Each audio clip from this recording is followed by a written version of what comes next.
permeating a viewpoint, that they were like, let's get everybody home. I was like, nah, I don't think you're doing that for our safety. I think you're doing that because you want to go home, which go home. I don't care. But we're here. We're in studio, 866-969-1969. It did turn out to be crazy. You wondered if it was going to be one of those, like, especially usually when everybody starts getting ready on Thursday for Monday, you go, nothing's happening. And then on Sunday, you realize, oh, there's a thing happening. Like, even around me, there's that dude, I think his name is Vic DiBitetto, maybe, the comic, who, like, years ago, he made that viral thing, get the bread and milk, and it's like, literally every single time there's a storm, it pops up again. But, because it's still relevant. Like, they said Trader Joe's lines were, like, around the block, everywhere. And I go, like, worst case scenario. You're at home for 2 days. Just do standard grocery shopping. You don't need I'll never understand it. Yeah. Like, we went to do our normal grocery shopping because we just had to, and there's, like, no toilet paper.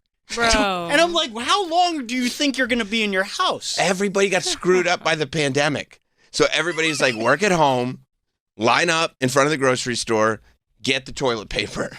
That's what they say now. And it was because it was never toilet paper before. It was always eggs and milk. You have to get eggs and milk. Now it's like, because we experienced what life was like when it was hard to find toilet paper and how much we all need toilet paper. That's so funny. So it's like, it's going to be tough to leave the house. Maybe you want to stay home on Monday. Oh, better get rolls and rolls and rolls of toilet paper because we have a lot of, all we're eating is high protein foods and coffee. And no milk. And I know it's cliche. Right. No milk. Right. Well, that's what happens. They buy all of the milk and then they drink all the milk and they're like, oh my God, we need so much toilet paper. We made a huge mistake. I'll never understand. Those two products are linked. I think the whole thing's dumb. Like, dip into the pantry then, finally. You have a freezer. Like, you know what I mean? I feel like everyone's like, yo, did you stock up? Did you stock up? For what? And it's literally like a day and a half. Yeah. Also, like when you do grocery shopping, you don't go grocery shopping every day for that day. You go grocery shopping like for the week or maybe for 5 days or maybe whatever. In fact, the only people that do grocery shopping one day at a time are the people that shop at bodegas, and all the bodegas are still stocked. Yeah. Everybody's fine. Because everybody's like, yeah, I'll still get to the bodega. And the guy who runs the bodega he's not. He's going to work. But yeah, that's so funny. It was out of toilet paper. Just like, I walked by and I was like, okay. Oh, Charmin loves those bears. They love storms like this. Because people will buy their full year's supply of toilet paper right now. That's really great. Okay, so that's in Chelsea. We're looking at empty shelves. There's no produce. Whoa. It's all going to go bad. Why are you buying up all the produce? Yeah. Let everybody have some produce. Well, these avocados went bad. Yeah, how many avocados are you going through in 3 days? Do you need that many bananas? Don't worry. I got infinity bananas.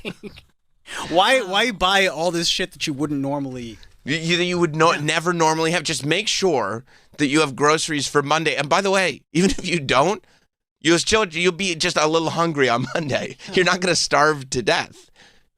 It's almost like a little bit of that like January 2nd manic energy where people are just like, oh, the new year is starting. We're going to do this, and this. That's right, when you can't get around in the gym? Yeah. Yeah. It's a little something like that, and now, people just have refrigerators full of rotting vegetables that they're never going to cook. Well, that's the other great thing.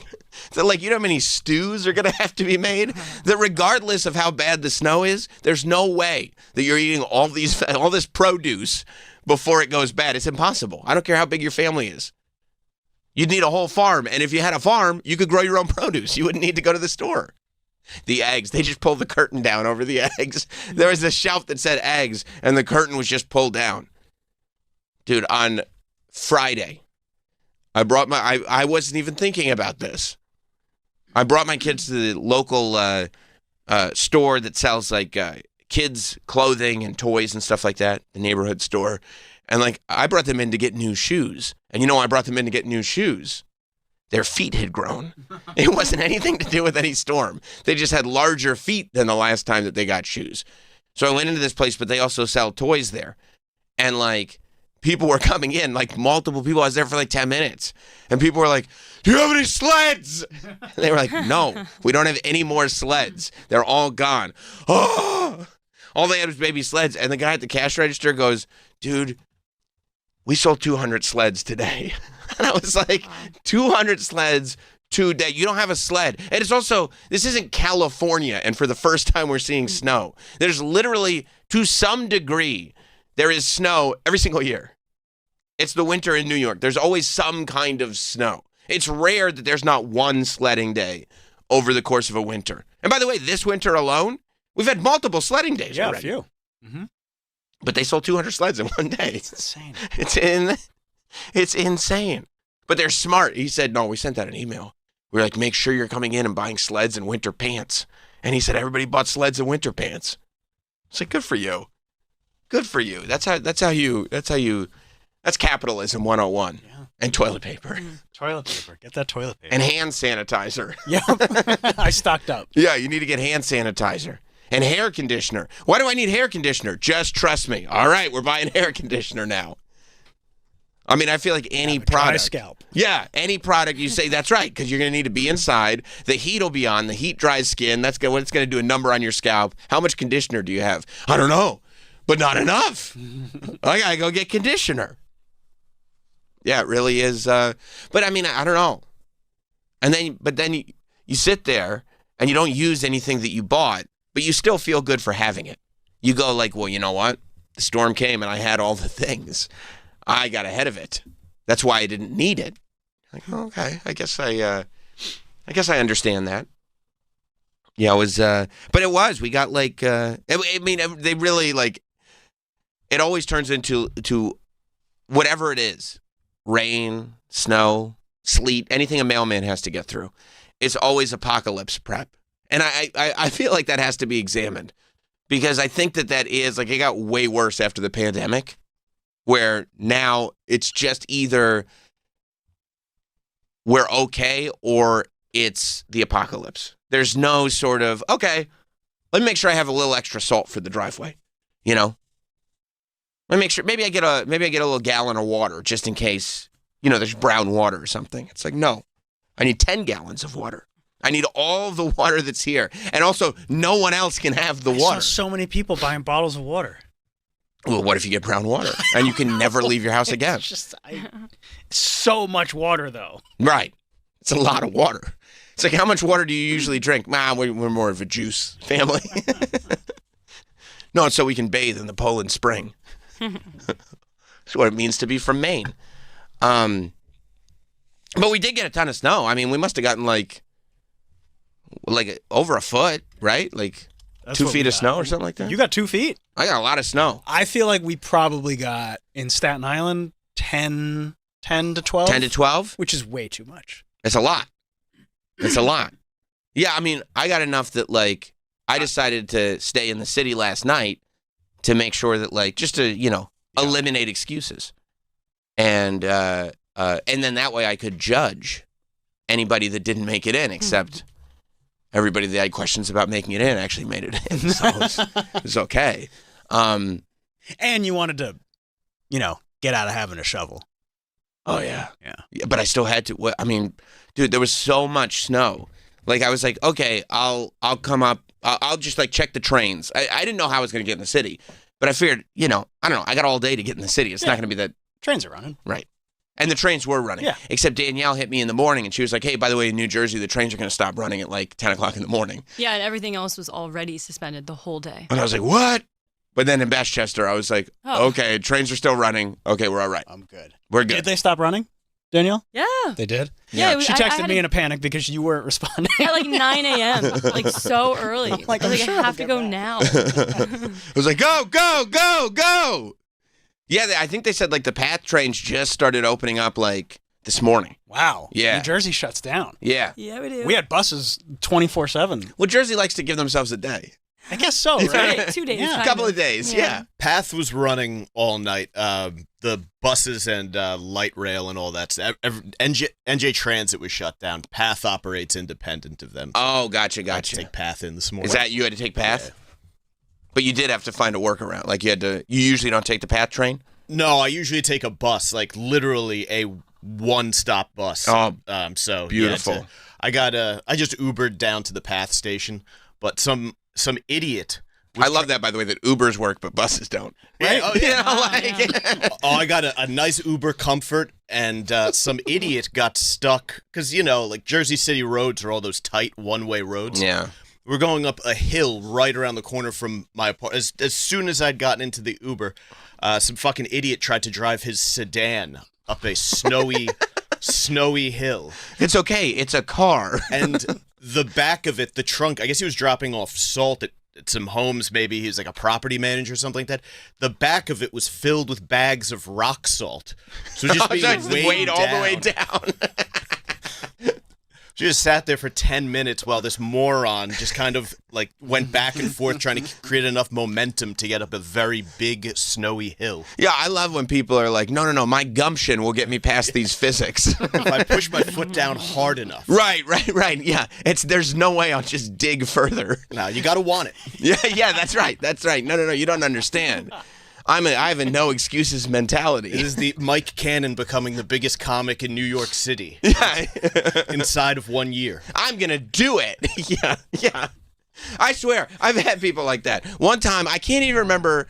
I cannot, for the life of me, remember which intern it was. It was many years ago. I swear to God, I don't remember who it was, but I'll never forget this quote. They looked at me and they said, I kind of want to do exactly what you did, but faster. No. And I was like, well, gee golly, why didn't I think of that? Boy, that's a genius idea. That could have been so many different things. I know. It was a lot. By the way, guess what they're doing now? Nothing. Not a damn thing. Not a goddamn thing. But faster. I was like, God damn, you're a genius. I should have thought about that. I took forever. No, so I was like, okay. So the trains were running. It was all good. For like once in the last 2 years, I was really glad to have a Jeep that can actually, I actually had terrain that required it.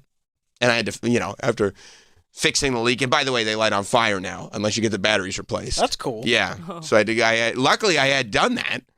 I was like, okay, so we're not going to get lit on fire. But hey, a little fire yesterday wouldn't have been that bad. No, it would have melted the snow. Yeah. That's 100% right. But like, I had to shovel the car out from the snow. Like there was too much snow behind the car, so I had to like shovel. And then, to Mike's point, like I finally got out of the driveway, and it was like, listen, it's a Jeep, so it has 4-wheel drive, and it's raised, so I can actually like add acceleration, and it can be effective, as opposed to, and also I didn't have pounds of rock salt in the back. Costco-size bags. That's right. I'm going to be the hero of the neighborhood. Get a truck, dude. But yeah, so like nobody was driving out there at that point. It was probably like 3:30 in the afternoon out there in Westchester. And I mean, they had kind of plowed some of the main roads, but a lot of roads were not plowed at all. So I was like, okay. I'll do the train. I was thinking about just like slowly driving all the way into the city, but I was like, okay, I'll do the train. And it took me a little while to get out of the driveway, but I got out of the driveway. And I was like, that counts as helping the family, right? When you just leave giant tire marks and a path just big enough for your Jeep to get out of the driveway. Yeah. I think that's pretty much plowing. It's more than they had before. Way more than they had before. There you go. Yes. And then, of course, the snow was still falling heavy, so I'm sure it all got filled in within 15 minutes. But yeah, so then I'm driving to the train station, and some of the roads were fine, and some of the roads were not fine. And like, there were people shuffling their walkways, but they were basically in the middle of the street because you couldn't tell where the middle of the street was because everything was everything. And you're just slowly getting through and everything. And then I finally got to the train station. How far is the train station usually for you? 5 minutes, if that. So it was probably more like, I still got there in like 10. That's fine. You know what I mean? It wasn't a big deal. Except when I got to the train station, it's an outdoor parking lot. And there's like a very steep ramp that you drive up to get into the parking lot. Ooh. And I got there and I was like, oh, they haven't plowed this parking lot at all because who would be taking the train right now? I was like, okay, here goes nothing. Let's test this thing. And so it was just like, I'm going to have to just like, blast the acceleration going right up this hill because I'm, it's one thing to get stuck. To get stuck in the snow in a Jeep is like, oh, that's not a man who bought a Jeep because he thought it would make him a man, but it didn't make him a man. He's not a man. He got stuck in his Jeep. So I was like, that can't happen. And what am I going to do? Call my wife and be like, honey, pack the kids into the Subaru and come pick me up. No, you have to call the police. Or 911. Yeah.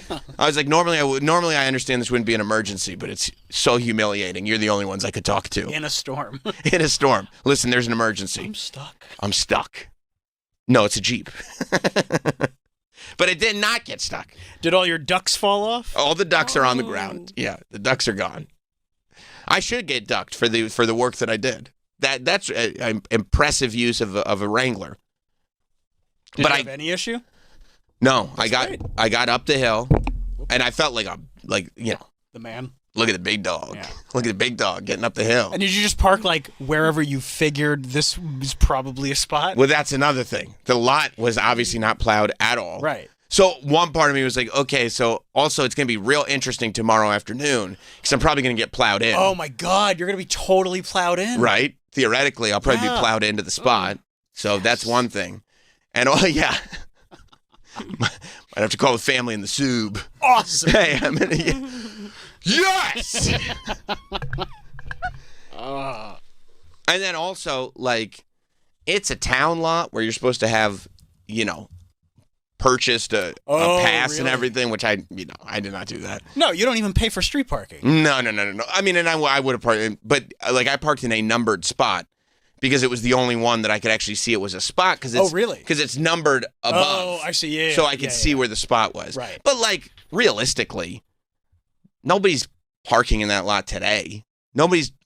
I don't know, man. I mean, the snow ended at like what 10. Like, there's been a lot of time for these roads to be plowed and life to go on. Yeah, but these these bosses, you think it's a lot of quarter zips? Lot of quarter zips. A lot of quarter zips are telling their other quarter zips to, why don't you stay home today? Because they want to stay home. We'll work from home. Yeah, we'll work from home today. A remote day. Yeah. So I don't know. If you have a ticket and you're completely plowed in, it'd be hilarious. It'd be like Christmas, and it's only January. I don't really care about the ticket one way or the other. A boot would suck. Because that's possible, right? I guess it's possible. It's possible. But like, I'm sure they're very lenient around this time. I would imagine. They'll have mercy on my soul. Right. But being plowed in is a real possibility. That's a real possibility. Especially if not a lot of people show up and there's like, a dozen cars in this huge lot. Mm-hmm. They're like, we'll just plow all these idiots in. Yeah. Yeah, they want to be here. That's possible. So that could happen. And then we'll test the strength of the Jeep. Just boom. I don't know. We'll see. We'll have to wait and find out. Hopefully they'll have mercy on my soul. I know that these son of a bitch politicians. Mamdani shows up and he goes, I'm literally for the people. You're like, how do we know? He goes, because that sign right there says Mamdani for the people. Oh, great. I go, are you pro-billionaire? No, actually anti-billionaire. Oh, wow. Are you pro us? Yeah, very pro you. Oh, wow. You seem like a great dude. He's like, I am a great dude. I go, great. And then I watched on Thursday. They did this press conference. And they said, this smart guy, this reporter, he goes, what are you doing for the children? He goes, if there is snow, are you doing a snow day? Or are you doing remote learning? And Mamdani said, we'll have to wait and see for the snow. And I go, the fact that you can't answer that right now is a real son of a bitch thing to do. You already know what he's going to say. I already know what he's going to say. And then he drops it on Friday, hoping the news cycle doesn't pick up on it. But you can't get this one by me. I don't even live in the city. And I know what you're doing to this city. You're destroying morale, Mamdani. That's what this does. It destroys morale. Because he makes the big announcement. He goes, depending on the snow. I go, yeah. He goes, there are two options for school. I go, yeah. He goes, either is this the big announcement, Mike? Okay, this is it. This is you were watching New York 1? I love New York 1 because that guy goes, take me to the Waldorf Astoria. Yeah, listen to the ever controversial Mayor Mamdani. I know to the disappointment of any student that's watching this right now, Monday's either going to be a remote learning day or it's going to be an in-person school day. It's not going to be a traditional snow day. Okay. And that is a determination we've made. We're going to clarify for parents by noon on Sunday as to which of these two things it is. And we want to make sure that we give them as much time as possible to plan, because while students love them, parents, it actually has a major impact on their schedules. And so that's the determination we're going to come to on Sunday. I mean, come on. Come on. I go, what are you talking about? We're going to give you as much time as possible, noon on Sunday. You know whose parents? But by the way, also, the kid's staying home. What? Yeah, remote is, yeah. That's actually worse. It's way worse because your parents need to, make their kids do a thing. Yeah, instead of just making them go outside. Right. Go outside and play with the children. If you're a parent worth a shit, you just tell your kid to fuck off and do whatever they want that day, right? I would hope so. Turn your kid. Maybe you know what you do on Sunday, starting Sunday at noon. You build a Ferris Bueller-like mannequin that looks like you. And then you put Vaseline on the camera lens, and you go, "No, I got this broke-ass laptop." But you just prep that like you put like a Wilson, you know, the volleyball. You put a Wilson head on a couple of pillows, and then you put some Vaseline over your laptop lens, and you go, you know, that's little Mikey. Little Mikey is sitting there right there, just learning away, and then little Mikey goes outside and plays. This is another thing that like. This pandemic stuff, they're creeping pandemic stuff in where pandemic stuff doesn't need to be. This is what it's been like since the pandemic. Once they figured out remote learning, they're like, oh, we don't have to do snow days anymore. Let me ask you something. What about the teachers who have kids? Oh, they probably love it. The teachers. Yeah, more work. More work. Teachers love work. More work for them, and also their kids can't go to school, but they can't parent the kids because they have to go to work. No, these on poor Zoom. Kids don't get snow days anymore. It's ridiculous. Yeah, It sucks. Insane. I can't believe that. It sucks. It's literally like, can you imagine being a child and seeing a snowstorm and then going, oh, this sucks. I'm going to have to do Zoom school tomorrow. Yeah. Plus, it's probably triggering for the older kids. Like if you're a senior in high school, you know, you had pandemic, probably in middle school at this point. So, yeah. Like your daughter's a senior or junior? She's a junior, and pandemic was 5th grade. So when she's like doing a Zoom snow day, it's probably like, oh my God, I'm having PTSD to this horrible year of when. Who wants to do that shit? No. He had a chance to be a dude, a real dude. You could have been a real dude. But now it's just meet the new boss. Same as the old boss. That gives me an idea for a song, actually. Let me write that lyric down. Yeah. Troy will help you out. Because I feel like I was fooled. Yeah. And I was fooled once already. But I don't want to get fooled a second time. That's such a great point. Thank you. Thank you very much. Yeah, I mean, I couldn't believe it when I saw this. And it's so easy to be. You don't really have to do anything. If you're the mayor who brought snow days back, that's enough. Like, you're not getting the free buses, I don't think. No. You know? And I feel like you could really capture the kid vote if you give snow days. Yeah. 100%. And those kids are going to get older, and then they're going to vote. And they'll remember. Mm-hmm. But instead, all these kids have a remote learning day. I think like the charter schools gave a snow day, but because they're not part of like the New York public school system. Right. And they took a dig at Mom Donnie. Yes. Yeah. What'd they say? I'm trying to find the thing. Mom Donnie, more like Mom Douchey? Success Academy. That's what I would have said. If I ran what does Michael Rappaport call him? Zoran the Moron. Zoran the Moron. Michael Rappaport. You mean the next mayor of New York City? Yeah. Couldn't even stay on the Traitors. He thinks he's going to get elected to mayor. Yeah. Success Academy. Gave a day off. And that's the Success Academy.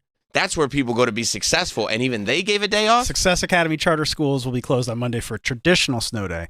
Blah, blah, blah, blah, blah.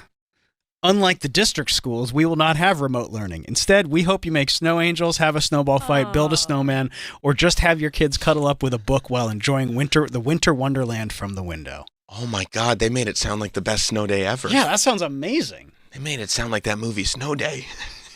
They made it sound like Snow Dogs. They really did. Starring Cuba Gooding Jr. Yeah. I mean, they made it sound like if you go to public school, you're an idiot. You suck. Yeah, this public school sucks. Also, I fail to see how it's better for parents. Like, I guess to an extent, if your kids have nothing to do, you have to figure out stuff for them to do. But if it's snowing, Yeah, that's called the weekend. yeah. Also, like, you could just give kids an iPad and they'll watch YouTube. Yeah. It's okay. Or whatever they find. Right. They'll meet new friends on Roblox. Yeah. Go make a new buddy. Go make a new friend on the chat on Roblox. Won't be a problem. No, but like, yeah, I mean, that's true. You could just do what you did on Sunday. Yeah. But on Monday, like, going to school is easier for parents because then they can go to work because their kid's not at home. But if your kid's at home anyway, making him go to a Zoom class where the teacher's miserable, yeah, I can't see how that, like, makes life better for anybody. And half the times these don't even work anyway because you're not doing remote learning during the year anymore. So like, Oh, so no, but like all the tech is not I mean, it's not like it's not tested. It's not, you know, right. How do I get in? Where's the Google? You're on Classroom? mute. You're on mute. Huh? And I guess that's the new thing. The same way we'd like not help a substitute. Like if substitute came in and said, "What page were you guys on?" I don't know, 1. 69. Yeah, 69.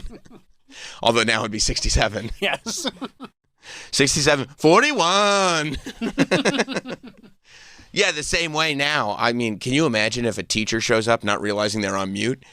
They could easily go through a 35-minute lesson with nobody telling them they've been muted the whole time. Yeah, unless Martin raises his hand. Oh, yeah. And then I don't even know. You can't push him around anymore because it's remote learning. No. Wait till Tuesday, though. It's going to get bad. Oh. Yeah. So I guess in the city, not in the Bestchester. In the Bestchester, they closed those schools. And no remote learning. No remote learning. Good for those kids. No remote learning. I mean, nobody's learning remotely. What do you like? Oh, you know what I learned in my Zoom class today? I mean, Danielle, did you go through like years of not receiving any information from school? Yeah. That's why you don't know stuff. That's why she doesn't know polar bears can swim. You don't know polar bears can swim. You I don't mean, know. well, to be fair, that all started when I was already a senior. Oof. I think that's in senior class. I did go to school all those years, but Oof. that was probably more just because like I didn't wear my glasses certain days, so those were like non-learning days. Right. If I don't come to school with my glasses on, like, well, today is unfortunately a wash. Yeah, I'm serious. That's what I would say. It's like not a learning day. But Not a learning yeah, day today. I'd say the start of college. It was also online, so. I mean, you learn words in college, and there are a lot of words you don't know. You learn words in college? I think so. Maybe. I mean, I guess no. They call them SAT words. You're supposed to take the SATs before Oh, I didn't college. take the SAT. You did not? No, I just did the ACT like once. Oh, did you do well? I don't remember. Okay. I think maybe. I think maybe. All right. Wally in Pennsylvania. What's up, Wally? Hey, good morning, Sam. Good morning.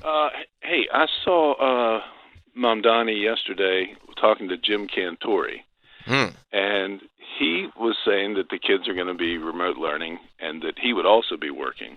But if any kids saw him outside not working, it was okay for them to hit him with the snowball. He did not say that, did he? Yeah. Because in New York... Cantori called his bluff and said, this isn't the kind of snow to make snowballs with. What are you talking about? Of course it is. It's actually great snow to make Yeah, snowballs it was with. super fluffy, and then it sleeted. Yeah. It's like the best snowball. Plus, he obviously did not go to New York public schools because you put a rock in the middle of those snowballs. Oh, yeah, you did say that. What? Yeah. Mike, if you just... Yeah, there you go. Thank you, Wally. Thank you for bringing this to our attention. What was his stip here? Yeah, I did not know there was a stip added to this snow day. You're telling me We have there's a stress-tested stipulation. systems, sent students home with the materials and technology they need to learn virtually, and are working with vendors to ensure that our systems have the capacity that they need. And I know that this may disappoint some students, so if you do see me, feel free to throw a snowball at me. What? Bro, you're in trouble. Turn your thing on. Nope. Let's see if he got it. Click. Click it. Little button. There you go. Yeah. Does this apply to adults too? I think adults should be able to. Yeah. Yeah, if you see, Yeah. he said you could. He didn't stipulate just kids. Yeah. I live down the block from him. I hope this applies to adults. I think it should. I think it should. By the way, there are certain states that if you do that, you may end up dead. But That's assault, bro. But Mamdani has given everybody permission for it. By the way, AJ is here. That was AJ? That was AJ. AJ from Not Sam Wrestling Live, has jumped in. Why? He put his snow boots on because, and look, this is, for once, I can't even blame it on poor planning.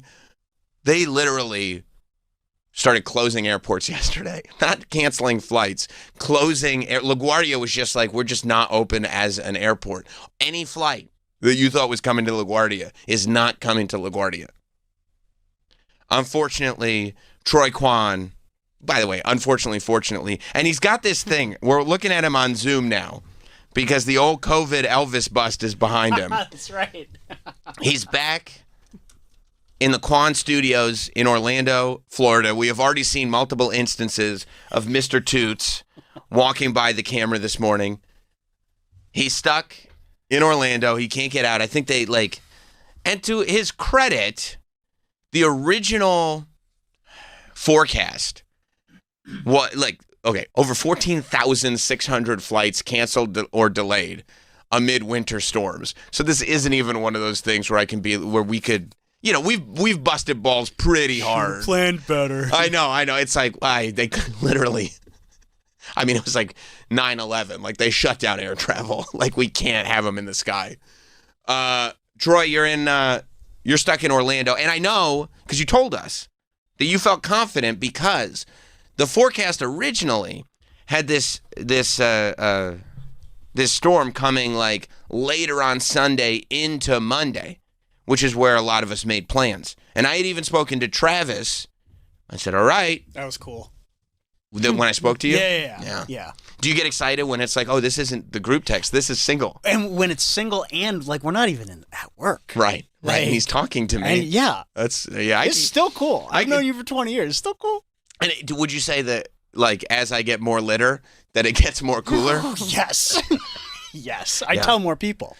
Toots has been pissing on my feet. You know why? Why? Because I keep getting litter. That's pretty sick, right? That's so stupid. No, I thought it was really good. I thought it was really actually quite smooth. But Troy was you reached out. Troy was, I reached out to Travis. I said, okay, what's the plan? I told Travis, get with Mike, figure out a plan. I told Travis, get with AJ, figure out a plan.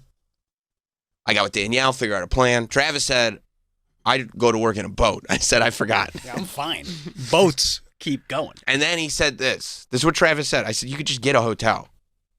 Plus, bro, I went on that, one of those apps to get the hotel instead of going through. I literally paid less than half price for the hotel room. Really? I went on Hotel Tonight or whatever the app is. Yeah. And for the same, I went to the website. And I mean, hundreds of dollars less. Oh, well, sure. Versus the website. Yeah. No, those apps are the best. You don't use those? Well, I don't. Look. You're talking about Expedia and. I don't want to sound a certain way. Go ahead. I usually have somebody else booking hotels for me. Oh, shoot. You see what I'm saying? Yeah. Hot dog? No, not Hot Dog. I would never trust that. Hot Dog's like, look, I found you a great deal. It's only $800 a night. I've already booked 3 rooms just in case. We have a block. I'd be like, they're non-refundable. Yeah, all right. It was the better deal. Unfortunately, that's going to be coming out of your end on this one. Unfortunately, your expense report, anybody that's dealt with Hot Dog and expenses, including SiriusXM, know that when that bill comes in, it's going to be tough. Yeah, no, those websites are the best. Yeah. But so that's so. But Travis said no. He goes, the ferries are going to run regardless, and I was like, yeah, that's probably true because you could take a boat in the snow. It's not like the water's going to freeze to the point that you can't take the boat. Icebergs.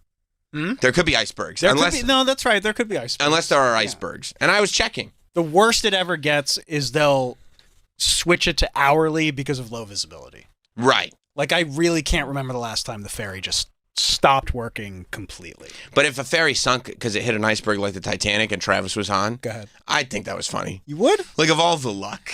You know what I mean? How did Travis die? Well, and it would be so for the slow. first time in history, the Staten Island ferry somehow hit an iceberg and Travis sank like the Titanic. And they go, oh, that's never happened to anybody. And I know, isn't it great? One death. Well, there's been one death. It was Travis. And then they go like this. Why didn't you just get a hotel? I go, I don't know. He said it would be fine. Then he sunk. He said as long as you can get to the ferry, he'll be fine. And by the way, he sunk with lifeboats, which nobody's ever done. I mean, there's plenty of. He had a life preserver. Yeah, he had a on. life preserver on. He sunk right to the bottom. Yeah, his skinny little head slipped through the life preserver. They're not built. He should have been wearing one of those children's life preservers because he's got that little head, and he unfortunately put an adult one on and just slipped right through the life preserver. Yeah. But he said this, which made me happy. He said, worst case scenario, if the buses aren't running, I'll walk to the ferry.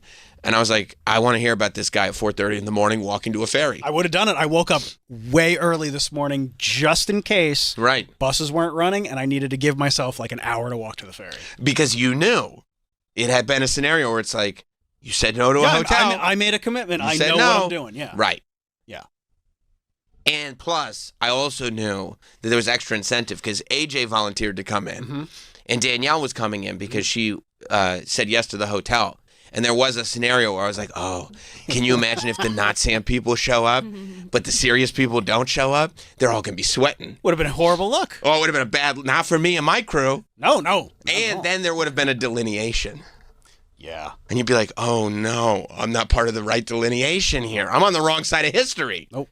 But no, everybody's cool in my book. Even Troy, Yeah, of course. completely cool in my book. I mean, I knew on Thursday he wasn't getting home. Yes, you were making comments about it to him. Yeah. And not in a I shitty thought way. for sure I had this. Really? I thought he did. He thought he had it locked because the storm was predicted to really start midday afternoon and really kick in overnight into Monday. Right. And Troy, if I remember correctly, your flight was landing Sunday at 2 p.m., 2 p.m. I was like, oh, I'm fine. which normally you don't get home that early. And so you go, the fact that I'm taking extra precautions right there, Yeah, I'm good. I'll be good to go. Yeah. And then they were like, I mean, you knew early. You were like, don't even bother showing up to that beautiful airport. Yeah, they told me Saturday morning. Saturday morning, you're Dunsky, bro. Yeah. And I'm booked. I mean, I think everything's fine now because I haven't heard anything else. My flight's at 3, so I should be good. You should be fine. Today. Yeah. Yeah. Yeah, so, I mean, you get an extra. It was rough. 2 p.m. was a rough time yesterday. I knew he was done for maybe an hour or so before he texted us because my buddy Matt is down in Florida right now. Is that also known as Jermaine? No. Two Oh. different people. Okay. I have other friends. Yeah.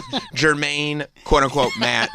And he's flying. He was supposed to fly out of Orlando this morning.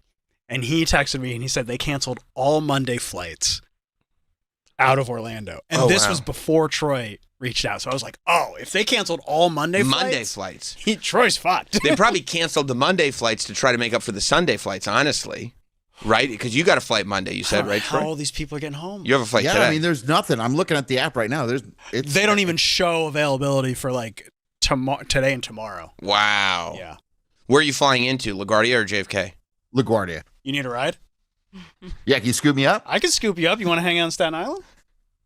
That's the thing about Travis. If he gives you a ride, you have to go over to his You gotta house. hang. Yeah, I got work to hang. do later. Whether you know it or not, you're like, why are we stopping at your house? No, we're hanging at my house. No, yeah, we're chilling. I got to look at his Disney collection. Right. All his new Legos. Yeah, it'd be so much fun. I'm going to get those Lego Crocs. Right. His golden figment. Yeah. Yeah. He's sitting there explaining how rare his golden figment is. She's like, I don't give a shit. Can you just take me home? I just want to go home. I didn't even know what a figment is. We can go to the trampoline park. Well, now we're talking. You'd like the trampoline park. Just If bring we your swung luggage. by for a quick bounce, I'd be cool with that. You go to the desk. Look, I know the hourly rate. How much is it for just a quick bounce? Is there some kind of quick bounce, pass? I'll give you $15. You let me just come in for a quick bounce. We'll be right out the door. Just a few up and downs, and then I'm out of here. That's it. You were there. I heard you were there for a meat festival. Is that right? Oh, I got sick on meat. My wife says I have a problem when there's complimentary food. You know what? I can vouch for your wife on this one. I've been around you when there's complimentary food, and you'll sit there stuffing your face, and you only take breaks to look at me with a mouthful and say, "Can you believe this is complimentary?" That sounds about right. That has been done many times. Yep. Or when we go out and Like if somebody else is picking up the tab, and you'll lean in and you'll go, "Is this complimentary?" And I go, "Yeah, eat up." Especially if it's somebody from the company, I want to make it hurt. Oh yeah, you do. Yeah, because this is one of your benefits. You don't get a lot of them. Yeah. Yeah. So you got sick on meat? So I came down for the Fort Lauderdale Food and Wine Festival because my wife had three events here, and they all sold out, which is really cool. That's incredible. And then they did. She hosted the Walk and Roll, which was like the That's Asian. So I mean, I went ham. You know what I mean? Yeah, I do. On all the Asian food, complimentary Asian food. Oh, it was on the house? Yeah. Like once you get like the ticket, you get access to all the vendors. And you're Homer and all you can eat sushi. Oh yeah, I went crazy, bro. It says all you can eat. They're dragging then- you out in handcuffs. And then the next night was the barbecue on the beach. Oh. And oh man, and that's one thing the South knows how to do well is barbecue. So I got in trouble. I was literally sick. I got myself sick. You're like belly sick. Like meat sweats and like Meat sweat. I mean, at least you got your protein in. yeah, I had to get some Tums. Oh my God. How much did you eat? I mean, it's you take whatever you want. No, I So know, it's like but okay, so what did you? And in what time frame are we talking about? Yeah, but also and what did you? In what time frame? And what exactly did you want? I wanted everything. I mean, they have, they probably have probably 20 vendors. So each vendor is specializing in something else. Like one vendor does ribs. The other one does like sausage. The other one does like Wagyu over rice. Which vendor So, did you? you just go up and Which vendor did you go to? all of them. Oh, I went and tried every single one of them. and was it just a small sample?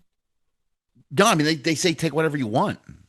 So you So take- when things are extra delicious, you want extra food. yeah, I want some more.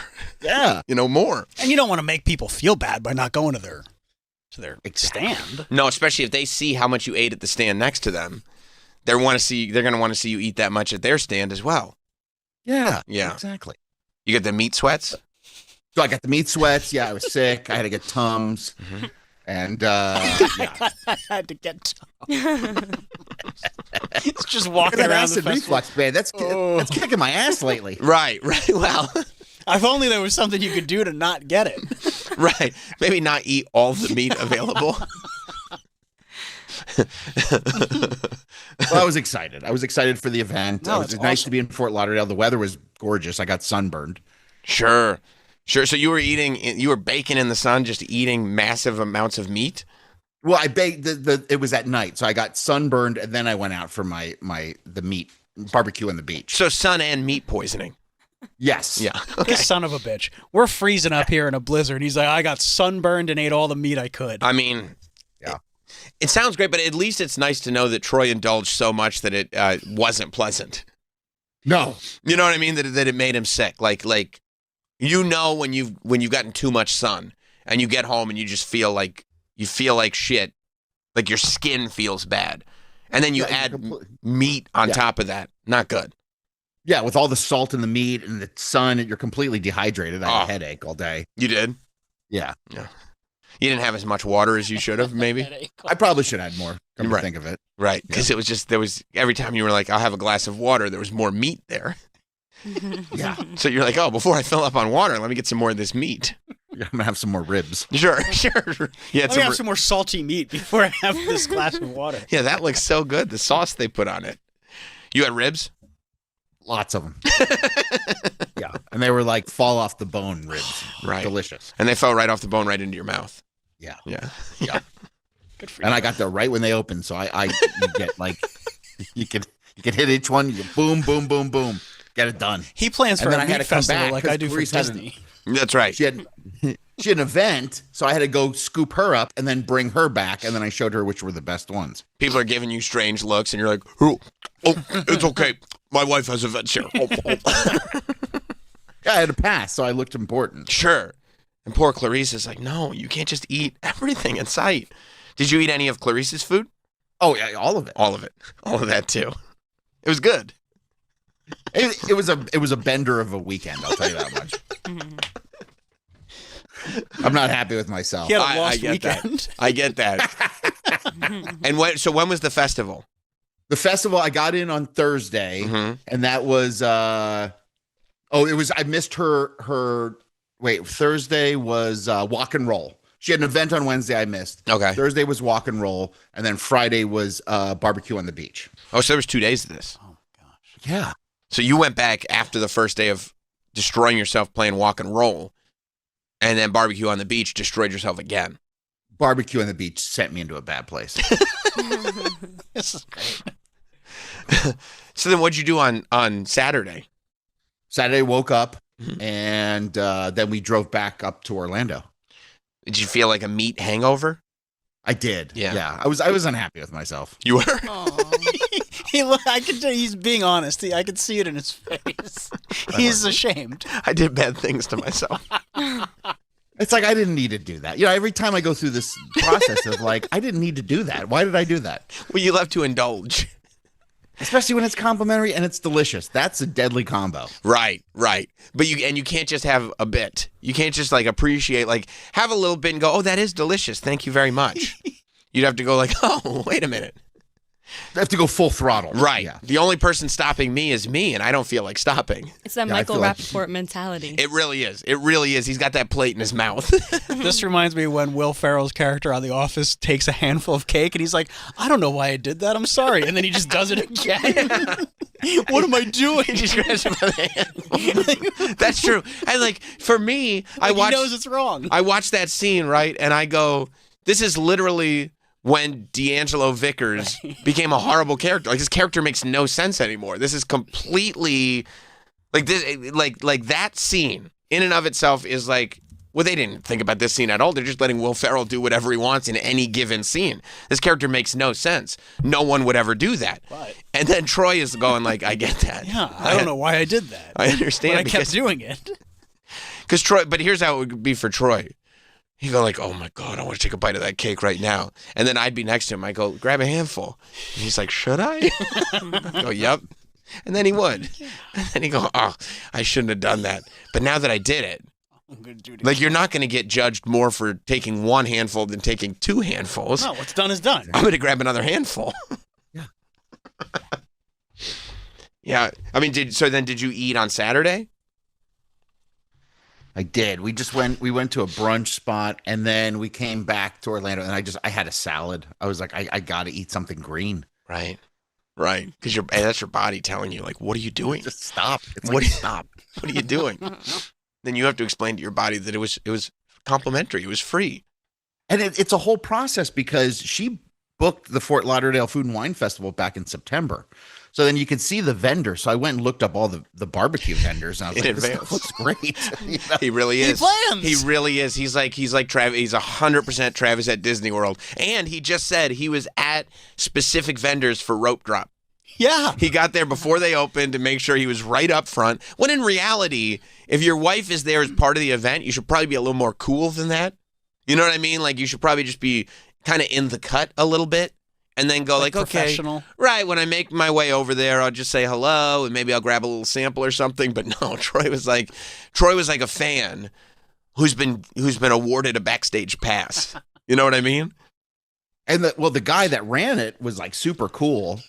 And the first thing out of his like how we wanted to know with Clarice was how did we know Mr. Beef? Oh, So Mr. we Beef in talked to Chicago. Mr. Beef. Yeah, Yeah. yeah. So he was just like, I love Mr. Beef. Go do whatever you want. Whoa! So it was just the fact that, and Mr. Beef listens to the show, right? He's a big fan of the show. Yeah. Oh, I love that. I love that. That's the restaurant that The Bear was based on, right? Yes. Oh, and so now you've made that connection through the show, and so it wasn't even like for you. It wasn't even like, oh, you're married to this incredible chef. It was like not only are you married to this incredible chef, but you have a connection with Mr. Beef. Yeah. He was excited. He wanted to hear all about Mr. Beef. How did we know him? How did he know you? How did he know you knew Mr. Beef? Because I guess when they were looking to book Clarice, he followed Mr. Beef, and then he posted a picture with Clarice and I, Right. and he was like, "Oh, how did this happen?" Hell yeah. Right. And it's not a meet and greet, it's a mutual admiration society. That's correct. So I right. think in a roundabout way, Troy's kind of blaming you for his meat sickness because I get it. Yeah. I mean, I didn't want to say it like that, but it really is how it is. But if Mr. Beef didn't love you, Sam. Look, Sam, I want you guys to know something. Everybody in here, including you, Troy, who's in here virtually. It's a virtual learning day for Troy. We didn't give him the day off. No, it's a virtual learning day. That's what we told him. He said, my flight's canceled. And I immediately texted. I said, yeah, okay, virtual learning day, by the way. Don't think you can, it's like sleep in on Monday. No. You better make sure that Elvis bust is lit because it's a virtual learning day. Look, I am creating an environment where we're all going to be awesome. You know what I mean? Like people are going to think we're all awesome. And it's only going to increase from here. Everybody's got to be prepared for that. And that's true. Everybody's got to be prepared for that. And also understand that I think it's funny plunking people into environments that maybe they're not fully prepared for. So you guys have to take that responsibility because I'm not going to coach you through it. And it could mean meat sickness, you know? And I enjoy the fact that I don't think Troy's learned from this experience. I think that if there was a meat festival next weekend that he was going to, he would become meat sick again. And he would probably get sunburned first. Is that fair? very fair. Right. Very fair. Right. I don't learn my lesson easy with these type of things. It's so great too, because I was having a conversation with Danielle yesterday, and she was like, "Yeah, I was looking at pictures from Troy's meat party," and she was like, "That looks like a nightmare to me." She was like, "I appreciate that Troy loves it, but it looks like a nightmare to me." Meanwhile, Troy is sitting there before they even open, going like, pounding on the glass, going, I'm ready to load up. But it really is different strokes for different folks. Danielle, you'd probably leave that meat festival very, very hungry. Oh, yeah. like not able to eat a bite. Probably not at all, right, Troy? Maybe? There wasn't any vegetarian options. Vegan. Wow, come on. Vegan, excuse me. There was no actually like somebody- celery on the side or anything? Like, yeah, could you dip a celery in like Nothing. orange sauce or something? Nothing. I even think one of the vendors there was one of their shirts said like 0% vegetarian. Oh, that's cool. That's cool. So if you didn't feel enough like an outsider, there's Right. somebody there to let you know you're not welcome. Right. Yeah. It's fine. I have my vegan food See festival. this? Yeah, it feels very American History X except for vegans. It means not well. Yeah, Well, I mean, think about where we are, guys. that's true. That's true. In Florida, in Fort Lauderdale, I think you still have to explain exactly what a vegan is. Yeah, they have no idea. Right. In Fort Lauderdale, they go like, what does that mean? You just eat meat on the weekends? It's like, no, that's not what that means. But I don't understand. Why wouldn't you eat meat? That's why God put it on the planet. Okay, I think, And it's so delicious. yeah. By the way, with that pass, it's complimentary. I don't know if they told you. Yeah. Take as much as you want. Yeah. Troy has to get rolled out of there like Violet Beauregard. Oh, I did see that. Oh, wait, let's go to Andy in South Carolina who wants to contribute. What's up, Andy? Hey, how's it going, Sam? For me, it's going great. That's awesome. First off, I just wanted to say AJ is doing a killer job on the phones. Very thorough, asking lots of questions. It definitely makes up for the creepy whispering that happens, but I am ready for Troy Kwan to be He's back. being very quiet. I mean, I haven't heard him. to be honest, you are supposed to whisper in that position. Yeah, it's great. I know, but it's just when I'm like, normally I call in and Troy kind of understands what I'm trying to say, but when I called up, he just, what do you mean by that? I mean, look, that's because AJ was actually here's the other thing that's very interesting about the dynamic here, that Troy and Travis are like the last remaining soldiers of a dying breed that were never actually trained. What? Like you guys were never actually trained to do this job. I feel like we trained ourselves. That's what I mean. Like you were trained on the job and have developed bad habits, but we embrace those bad habits. AJ was trained like to do it like the serious way, which, you know, by the way, SIRIUS? That's right. Okay. SIR. No, that is right. The Sirius XM way, which, you know, I have over the last 6 months been, and I've told him, progressively breaking him of bad habits that the company gets him to do, just idiocy that the company gets him to do. You see it, and him and Susumu, I'm trying to break them. The other ones, you know, they're lost. Whatever. You know, But AJ and Susumu, I'm consciously breaking them with the bad habits. But yeah, I mean, there are many instances where Super Agent Tony Burton has called me and gone, do you know if you listen to the show with headphones on, you can hear Troy yelling at the callers? What do you want, buddy? Hurry up. I know. That's a really good impression. He's very aggressive on the phones this What do you week. But I really want Troy to come back, but unfortunately, I don't know if that's going to be possible. So I did some digging, and it appears that his airline of choice has already canceled the first flight back to New York today, and the second one is delayed. So, Troy, considering how great you sound out of the Orlando Quan studio, just be prepared in case they want to start paying people to get off the plane. If for some reason it goes, you might be able to get a nice little payday out of this. Dude, no, no, I'm not accepting that. Payday? If Troy's like, I didn't come to What work if you today pick because I some took. up, Sam? If you cut me, here's the thing, Troy. gotta be cash, though. It has to be cash. There can't be a paper trail. But it may like a Western Union type deal. But if you do take a payday, Yeah. to not get on a plane and you miss Yeah. work in person tomorrow, and we have to do another remote learning day, Yeah. I need to get a cut of the payday. I mean, what happens if they give it to me in airline points? Well, then you have to give me the cash equivalent Yeah. because I don't want airline points. You know, There will come a payday. Oh, it's someday. Yeah. There will come a payday. All right. So I am going to need some kind of cash, and we'll figure out a percentage offline. But I feel like at least 25% is fair. yeah, I was thinking a nice 33 and a third. Well, that's why I said at least. Yeah. I'm going to start at a third, and That's fair. you can probably talk me down to 25. Don't tell him that. That seems reasonable, Sam. Yeah, we'll probably, honestly, the way Troy negotiates, we'll probably start at a third, and I'll walk away with 50%. Thank you, Andy. Yeah, Well, but you're first still. of all, I'm not, oh, sorry. Go ahead. I'm not on JetBlue. Oh.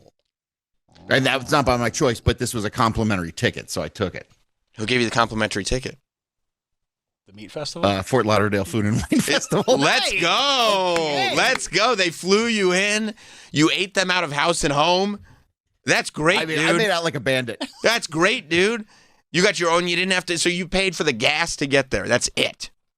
No, I even think she was able to get reimbursed for that. Oh, you got to expense the gas. I love it. Oh, I love it, dude. I love it. Yeah, no, because she didn't fly in it from anywhere. She drove down from Orlando. She's like, I don't need, I guess Delta was a sponsor. So they're like, do you want the ticket? I'm like, yeah, of course. Hell yeah. But I got to tell you, Delta sucks. What do you mean? I fly Delta all the time. Those That's your seats sponsor. those a seats good are point. so small. Well, to be fair, I mean, I've never had a problem. No, they're normal size seats. They're standard seats. And for sure, and it happened on the way down, it'll happen on the way back. I will sit next to a row of fat people. Okay, well, guess what? You complaining about how small the seats are in Delta feels very Homer Simpson with clown pants that fit him really well. You know what I mean? The problem. I've never had pants that fit so well. Those pants are supposed to be baggy. I don't know if it's the pants' fault. Yeah, what happened, buddy? Yeah, and that's like saying excuse me, stewardess, these seatbelts are egregiously small. I suppose I'll need an extender. No, so the middle seat was open. By the way, and can it you was one of imagine those- that? Delta sucks. I always end up sitting next to fat people. That's just called having bad luck. Yeah. The middle, so I chose a window seat. The middle seat was open. Okay. And I was like, oh, I'm good. Yeah. Good. I mean, the seat's small. And I was like, okay, well, it'll be nice. I still have an extra room. Nope. Fat guy comes cruising on. I'm like, of course. Sits right next to me. Why don't you drop a nice 50 spot and get yourself an exit row?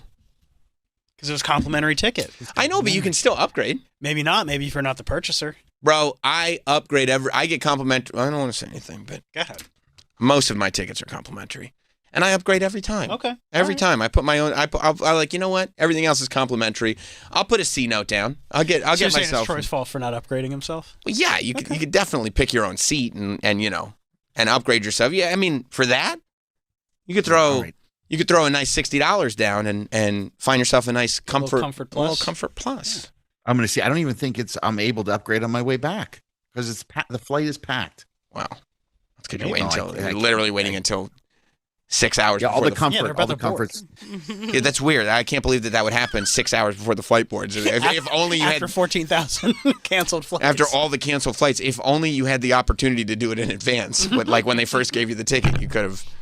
Yeah, there's could've nothing left. This is all that's left. No, I understand, but you could have done it earlier. Is all I'm saying. It's not the airline. And I moved up my seat, and I think I picked one of those where you can't recline. It's like next to behind the bathroom is behind me. I think I fucked up. Really? Oh. I think so.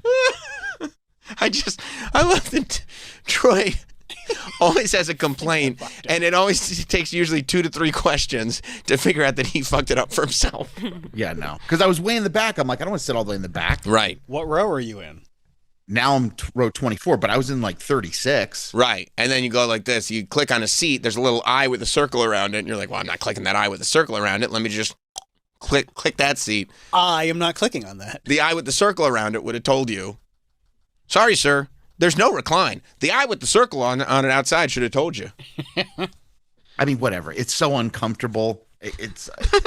I'm gonna be. I have to go into like a meditative trance just to get through it. I guess you could try some like gummies or something. I probably should. But anyway, so I sat. So there was a fatso on the end. There was a fatso in the middle. And a fatso at the window. Fatso at the window. Yeah, by the way, the two Row of fatsos that sat next to you had a very similar story. I had to sit in the middle between. There was a fatso on either side of me. One of them smelled like barbecue sauce. It was sweating out of his. It was coming out of his pores. He smelled like he was smoked. So the guy sits. He comes to the chair and he throws his stuff down. He's like huffing and puffing. And you're like, oh, you gotta fucking be kidding me. So he sits down. He gets in his seat. He's all like bumping into me. I'm just like, just stay calm. Like, just relax. He just stunk the whole flight. Then I guess he had a daughter that was sitting on the other side with the wife, like an infant daughter. Halfway through the flight, brings the infant over to sit in his lap. The infant smells like she has a dump in her diaper. They didn't change the diaper? It smelled like poo. Not poo. They didn't change it? No, he didn't give a shit. No. Well, obviously he held on to it. Yeah. The shit, I mean. So I can only imagine what it's going to be like on the ride home. Yeah. I love that. Delta sucks. There was an infant with the diaper with the shit in it next to me. It doesn't feel airline specific. Well, the airline specific is the seats are extremely small. I brought my laptop. I'm like, I'm going to do some work on the way there. I can't even look. My laptop screen is so close. It's like here. Like, I can't even fold it back enough to look at the screen. And I was like, well, I can't work. I can't work like this, not in these conditions. So no, I see that. I can see that. It's not my airline. No. You love JetBlue. I feel like I have a little bit of room. Right. You're getting a lot of use out of that back scratcher, I see. Oh, you like that? This is the cactus. I've been watching him. He's been using his back scratcher. I love. Is that what that is? Because I've been wondering what he's. Yeah, he's scratching back. Are you gonna bring that back to New York with you? Bring it into the studio? travel with it. I travel with it all the time. Smart. Smart. You scratch your back on the plane? No. It's in my bag though. No, he needs to have it because he needs to be able to scratch his back once he gets off. Why don't you just buy 2? You do have a residence. Keep one in you do have a seasonal residence in Orlando. That's not a bad idea. He just thought of it. It's the first time that's been presented to him. Guess I could get 2. Right. I was thinking about getting one for work because these are really handy. I think throw it in the suitcase. You guys would be so jealous if you saw me scratching my back at work. You think so? I think so. We wouldn't think it was odd. No, you'd be like, oh, he has a nice scratched back. I wash myself with a rag on a stick. I'd be sitting there with my itchy back going, oh, man, that dude over there is in paradise. Yeah. If only there was something that could take care of this. I'll tell you, there was one person who had travel woes, and that was our friend Ted Cruz. Did you see? And he is so salty, dude. He's pretending he's not salty. He's so salty. So Texas got all over the place got hit with this storm. Texas got hit hard. And they were taking pictures. This guy, 2 days before the storm, He was on a flight to where in California was it? Laguna Beach. Oh yeah, Laguna Beach, the real OC. That's probably why you went. I like that show. I like that show. It's theatrical. He got on a flight to Laguna Beach to do some work because, Laguna Beach is a political hub. And everybody took his picture, There's snitches everywhere for this poor Ted Cruz. Ted Cruz gets on the flight to Laguna Beach 2 days before the storm was about to hit Texas because he's like, well, there's not going to be a storm in Laguna Beach. So he heads out there, and it's always, the picture of him is always reaching up to the overhead bin.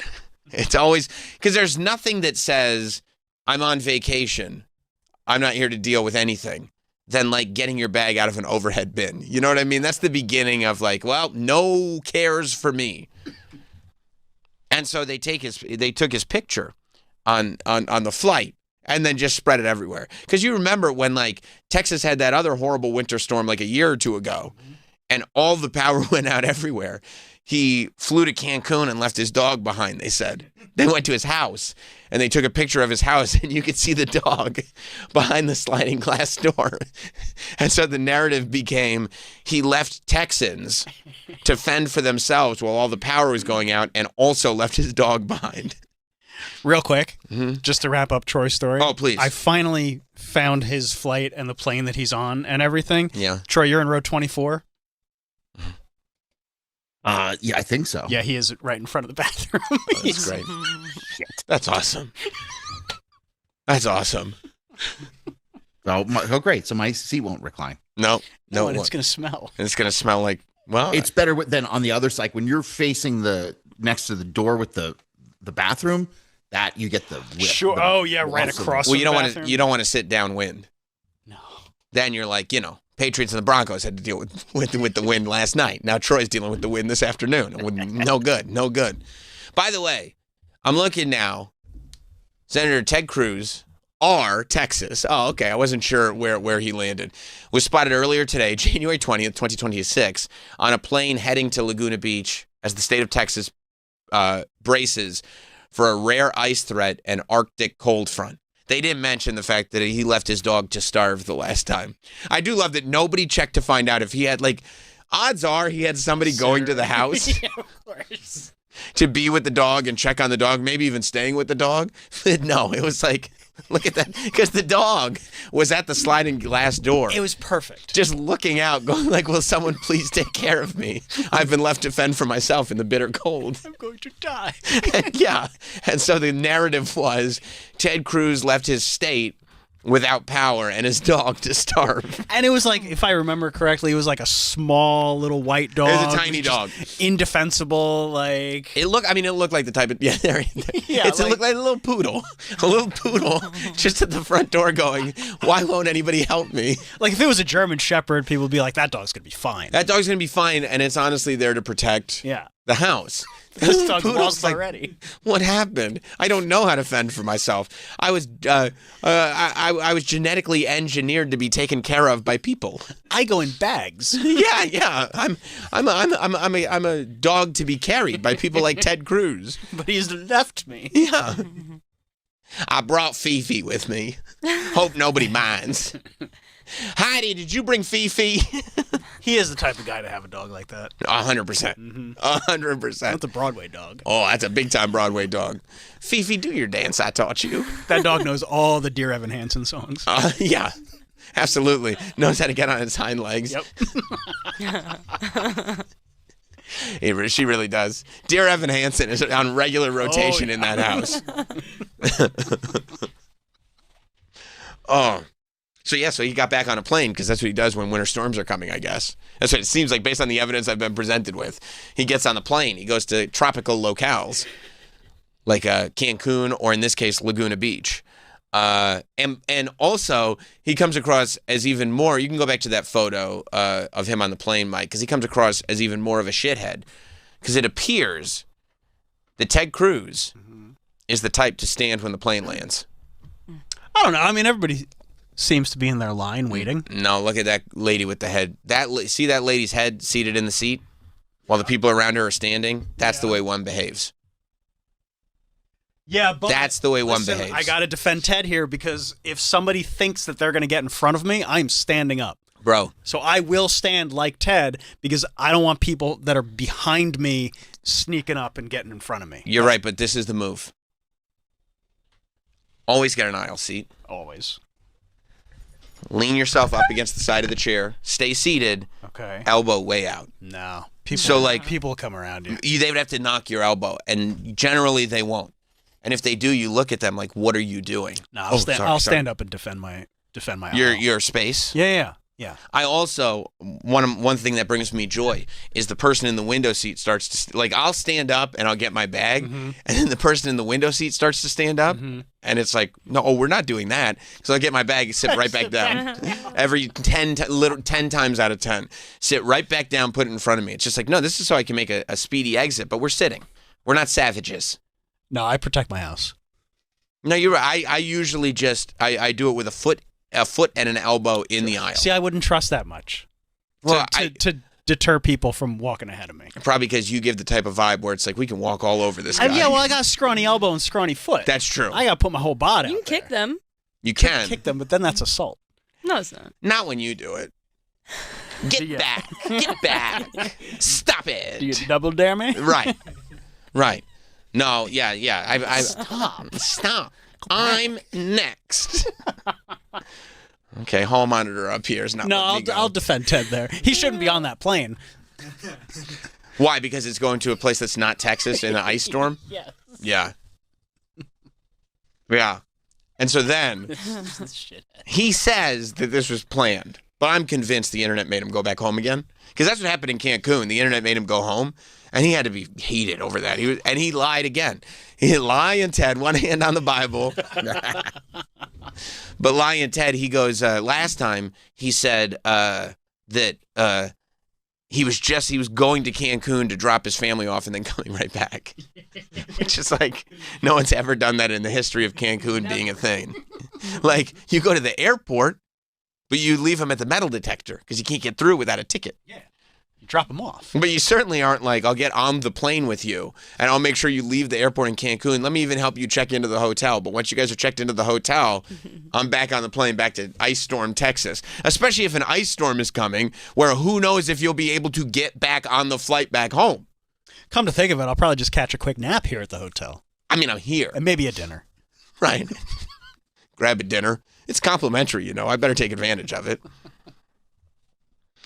And then Ted Cruz. So I think the internet made Ted Cruz come back from Laguna Beach because this is one of the saltiest, like low-key, aggressive, angry tweets that I've ever read.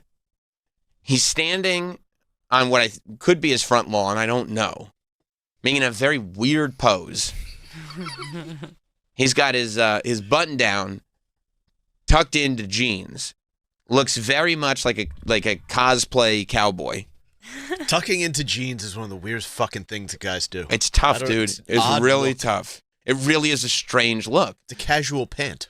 It's an extremely casual pant, and unless you are like in the gym on the reg and watching your diet, it's gonna punch. And the last thing you want is that punch to be visible. A lot of jeans tuckers also like to pair a dress shoe with the jean, which I find equally off-putting. Dog, I don't know what's worse, a dress shoe with a jean or a sneaker with a suit. I can't take either one of those people seriously. That's a good question. The sneaker with the suit doesn't bother me as much as if it's like a nice, like perfectly fresh, like white pair of sneakers.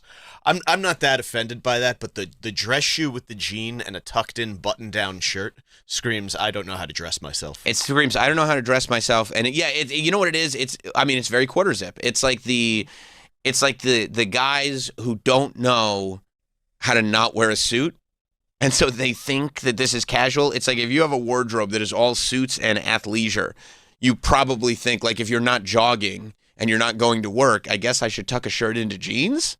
Yeah, it's a very middle-aged divorcee on a Match.com date. That's right. His wife's not dressing him anymore. Yeah. And so he doesn't know, like he gave up a long time ago. But he believes that this is what the ladies like. I think ladies like this because they know, I'm a put-together guy, but I'm also a little casual. I'm wearing a casual pant. They go crazy for a sharp-dressed man. That's right. Well, that's what I've heard in song. So in this very aggressive tweet, he says, he's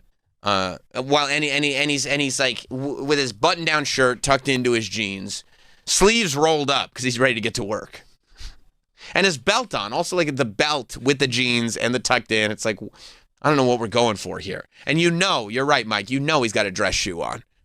He's not wearing some clamshells or anything like that.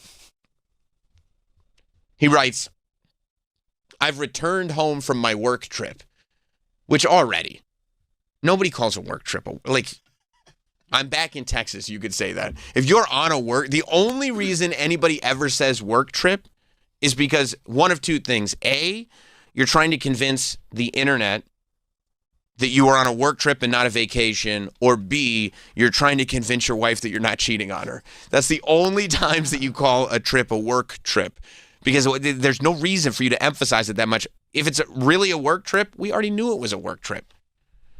I've returned home from my work trip. It's 66 degrees and beautiful. A storm is expected tomorrow night. So that is so passive-aggressive. Like, you guys all thought I was trying to escape the storm, but look, I'm back at my normally scheduled time, and it's still a beautiful day. But I am reliably informed by Twitter. By the way, like, to insult commenters as somebody who is a prolific Twitter user like Ted Cruz, I do not understand why you would take a shot at Twitter being illegitimate if you use Twitter a lot. I am reliably informed by Twitter that if I simply raise up my hand on Texas soil, the storm will turn around and sunshine, rainbows, and unicorns will emerge. Let it be. Which I don't know what let it be means in that context. Maybe he's trying to be like... lyric. He's singing, let it be. But that's not what the song was not about creating unicorns. Doesn't matter. He's just... He loves to sing. Yes.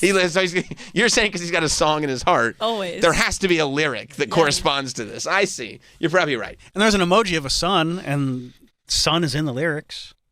Sun comes out tomorrow. Yeah, but you know what was probably in his head? What? The sun will come out tomorrow. But he was like, I can't quote Little Orphan Annie here. I can't do it. I So I'll can't just do pretend it. it's Beatles. I'll pretend it's the Beatles because the Beatles are cool. Yes. But he's just sitting there thinking about Miss Hannigan. So the emojis that he uses are the sun will come out tomorrow. Yeah. Rainbow. And then My Little Pony. I think that's a unicorn. Oh. That's his unicorn. Those are the things that he's gonna emerge. You sure it's not My Little Pony? I think he probably looks at it as My Little Pony. Where's the My Little Pony gift? Yeah. He would call it a gift too. Yes, he would.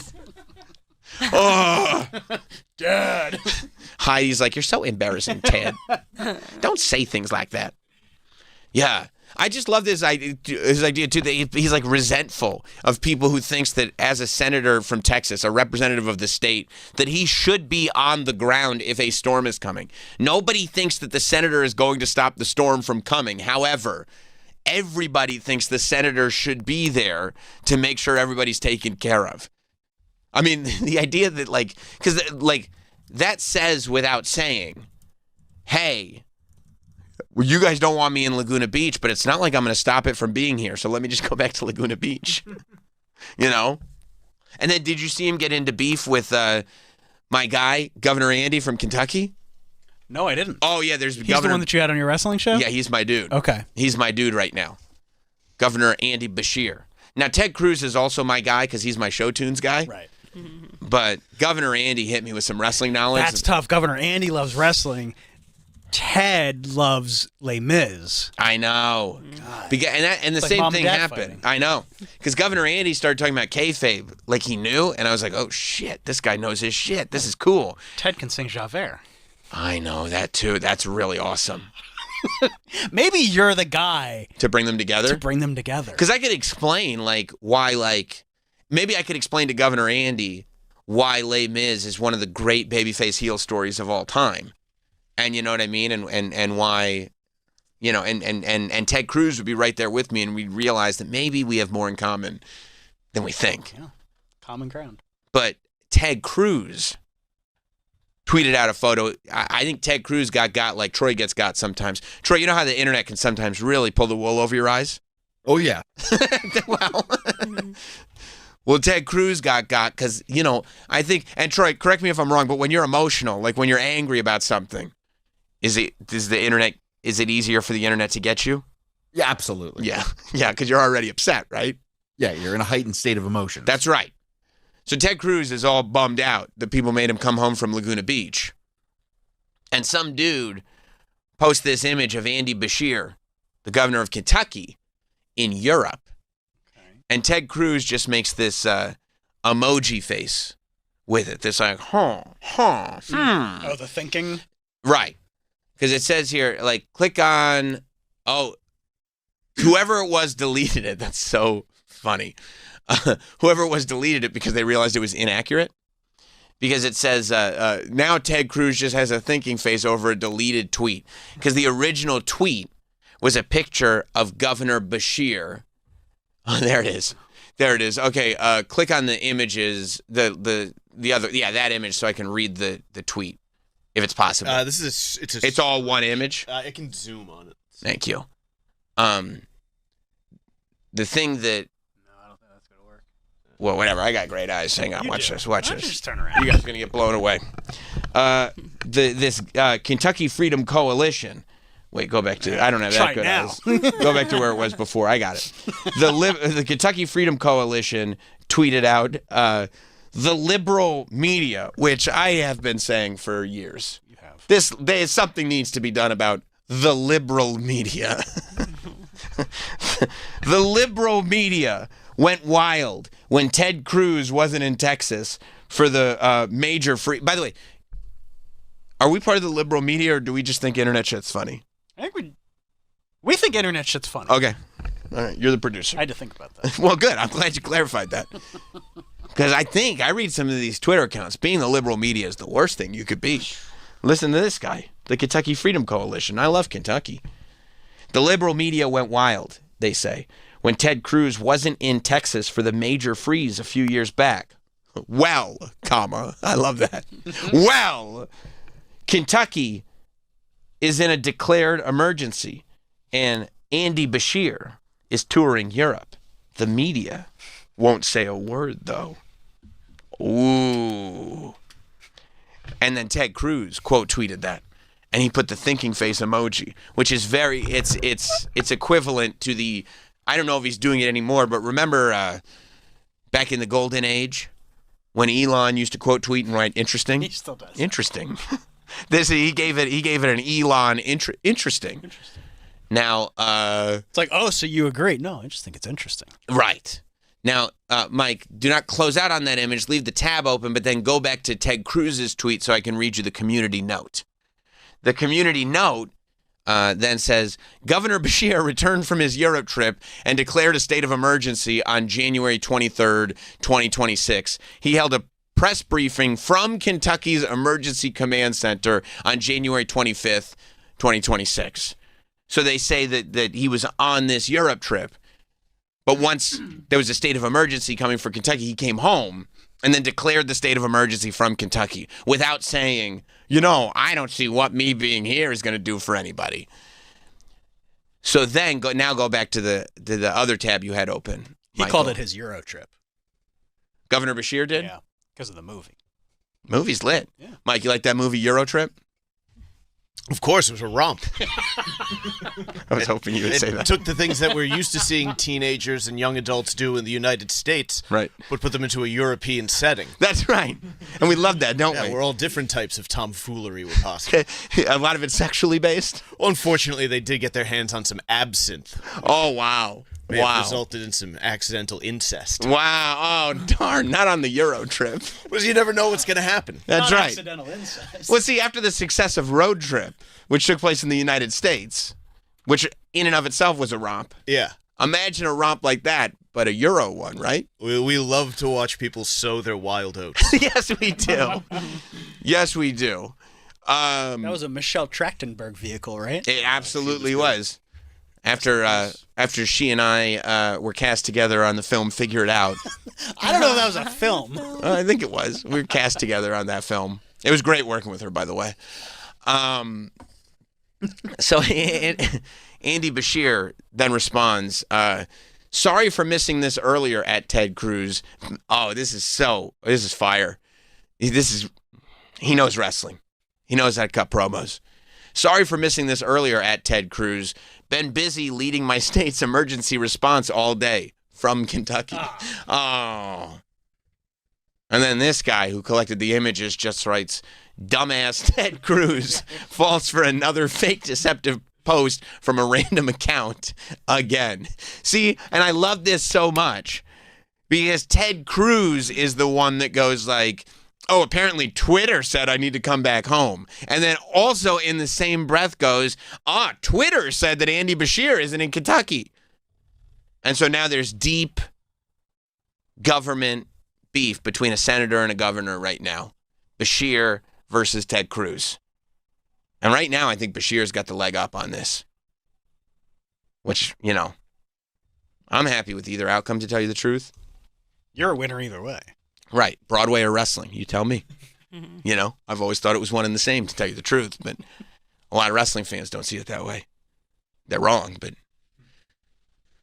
yeah. So luckily for Texas, Ted Cruz is home. Luckily for Kentucky, Andy Bashir is home. Luckily for us, we're all here in studio. Troy has the meat sweats in Orlando, but we're all surviving. We're all doing our thing, right? I love this. Poor Ted Cruz. How does he always find himself in pickles like this? Like I feel like he just spent so much time chasing his tail. Oh, I'm gonna catch it. Heidi, they got me again. Damn it, Teddy. Stay off of Twitter. No, Heidi. It's how we communicate these days. Well, shout out to Ted Cruz. Still doing his thing. Poor guy stuck in Texas with that damn dog when he wants to be in Laguna Beach. Yep. Oh, I should have left you behind again. Meanwhile, Danielle was in the city yesterday watching Broadway shows. I can only imagine. Can you imagine how much Ted Cruz would have loved your afternoon yesterday? Oh, my God. He would have lived. Yeah. And unfortunately, he's got to be dealing with this. Staying in frozen Texas and Andy Bashir dunking on him on Twitter. That sucks. Yeah, he could have had such a great life in another life. Like what he wanted. He thinks about it a lot. He totally does. He really thinks about that. Yeah. Even the way, like, his tweet where he's, like, standing on the lawn and, like, with his arm pointed off to some building or something like that. There's something very theater about that. You know what I mean? You know what he's doing? Oh my God! Yes. It's the encore. It's not, it's pointing to the orchestra on a Broadway stage. That's exactly what he's doing. Turning back for the crew. Yes, 100%. Because he's already taken his bow, but he came out towards the end because he was Javert, and that's one of the leads.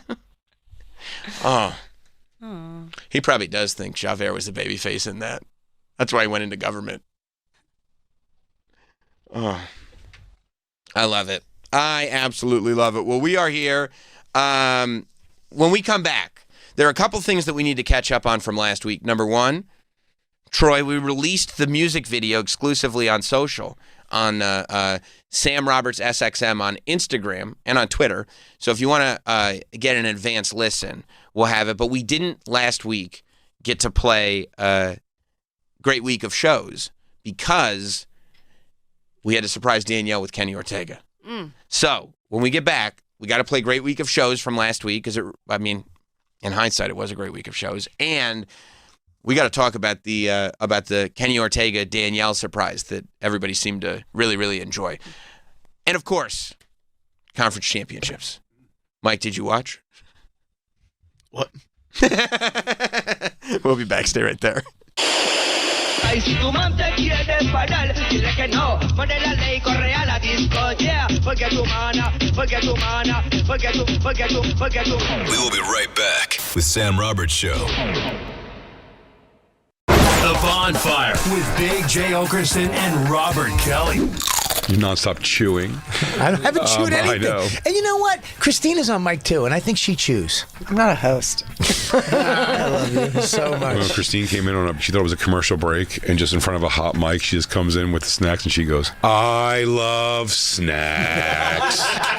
We were on air. The Bonfire, weeknights at 5 p.m. Eastern on Faction Talk, or anytime on the SiriusXM app. Stay plugged in to the pulse of award season on the SiriusXM app. The winners, the losers, the surprises. Fashion. Tiana Taylor with her rhinestone thong. Oh my God! From the latest Oscar nomination reactions, The snubs, hopes, and the dreams. to exclusive interviews with Hollywood's biggest stars. Chelsea Handler just hosted the Critics' Choice Awards. Follow it up with some more big moves. Here I am. Follow every moment on the road to the red carpet here. Just search award season on the SiriusXM app. Recently, a new client called me and started by saying, "Mr. Morgan, I really need your help, but I'm just a nobody."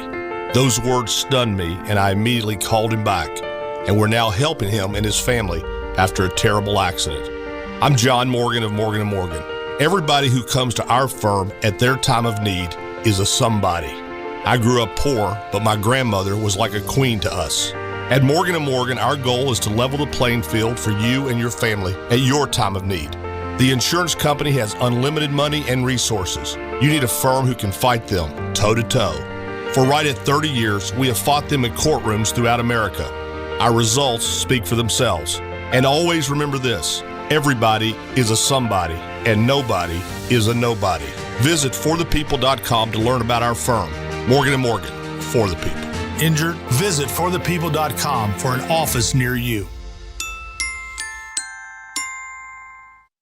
Were you hit by the recent cell carrier outage? Then you need to listen to Chuck and Switch. Chuck McDowell here to save you money and find true love with Red Pocket Mobile. Forget everything you think you know about cell carriers. Red Pocket has reinvented cell phone service with better coverage, better rates, and better service. Red Pocket Mobile gives you access to all 3 5G networks. You pick the one that works best where you live or work, or switch anytime for better coverage. Imagine never being stuck with one network again. With premium 5G plans starting at just $10 a month, you're guaranteed the best combination of service and pricing, period. Now that's something to fall in love with. Red Pocket Mobile, your new ultimate cell carrier. Switch now and get one locked-in low price, 3 5G networks, and live customer care in less than 2 minutes. Go to redpocket.com. That's redpocket.com, redpocket.com. This new year, get started on your next success with University of Maryland Global Campus. Apply now and save with no application fee. Classes start February 11th. An accredited state university, UMGC offers online and hybrid classes while giving you a head start on 2026. Earn up to 90 credits toward a bachelor's for prior learning and experience, or transfer up to 12 credits toward a master's. Learn more at umgc.edu. Certified to operate in Virginia by Chev. I need to confess something. My friends think I'm the mastermind behind our golf trips. They thank me for the perfect courses, the hotels, the smooth planning, and I let them believe it. But the secret is, I don't plan any of it. Golf Breaks does. Their experts book the tee times, the rooms, the whole package. They find the best options and prices, and I just say yes and look like a hero. I should feel guilty, but I'm not stopping. Just don't tell my buddies. If you want a great golf trip without the work, go to golfbreaks.com and use code RADIO for up to $200 off your first golf trip. Diplo's Run Club Radio. A new channel built by superstar DJ Diplo. You're the headliner. If you can finish those 5 kilometers, you deserve a great party. 1, 2, 3, let's go! Guaranteed to put your run on the right track. Are you still with me? I put all of it together to make a great channel for you guys. Diplo's Run Club Radio for a limited time on Channel 105 and on the move with the SiriusXM app. All right, I'm going to change your world. That's going to be interesting. Let's go. I love to root for great. Yeah. I want to watch history. Ooh. You want to root for the underdog. Good luck with that. In sports, people hate what they fear. They hate Brady. They hate LeBron. I've got a lot of haters. Truth hurts sometimes. I'm controversial when I don't even mean to be.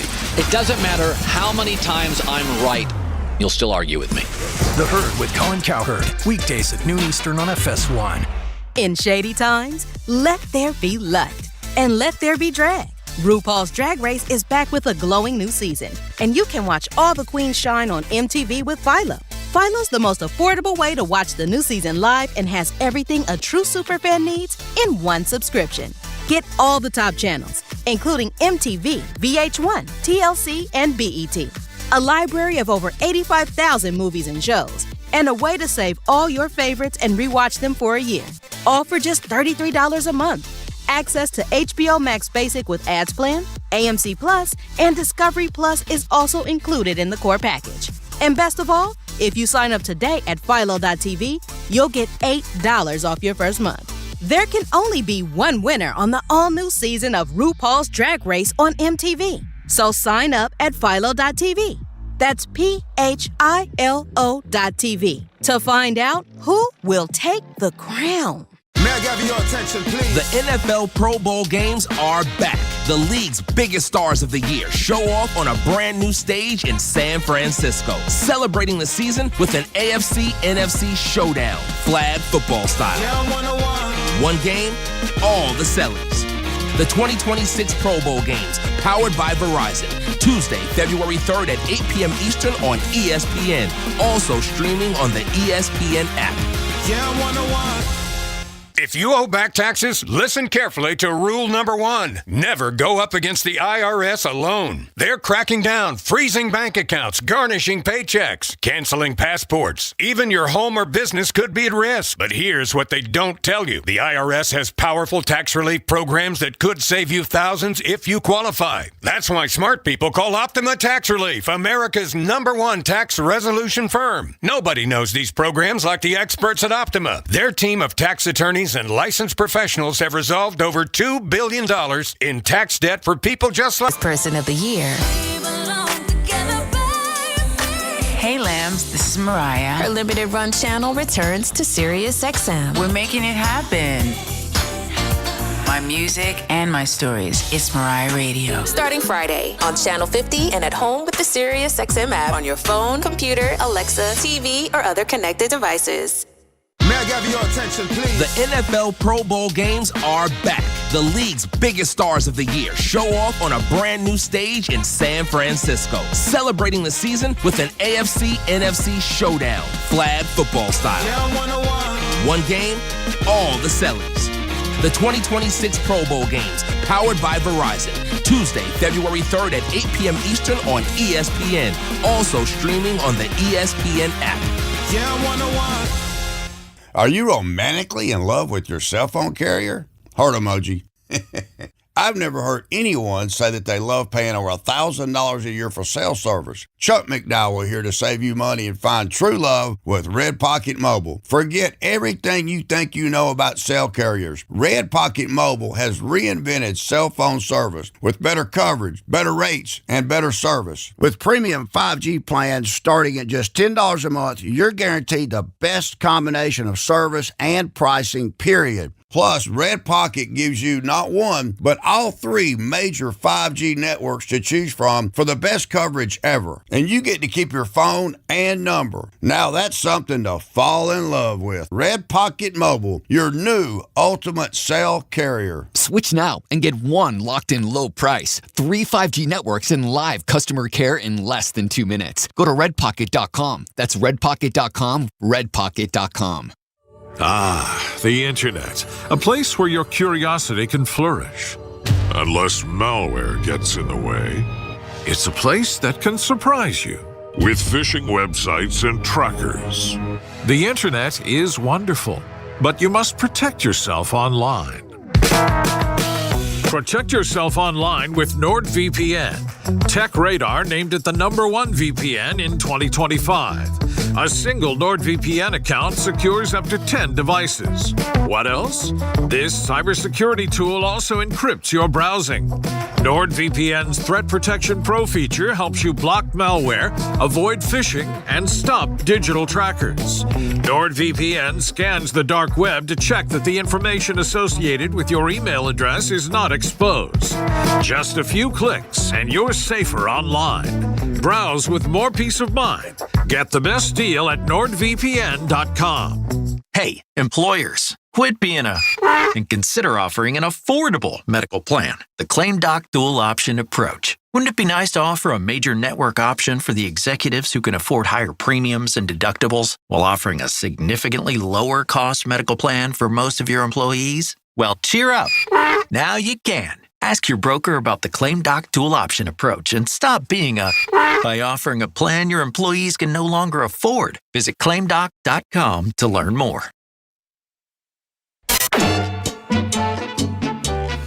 Good morning, everyone. Any Bulldogs here? Let me hear you growl. Nicole is here. Okay, I saw good for Nicole. her. Okay, good. Because she lives in the city. She lives in the city. Nicole's here. Okay. I would hope.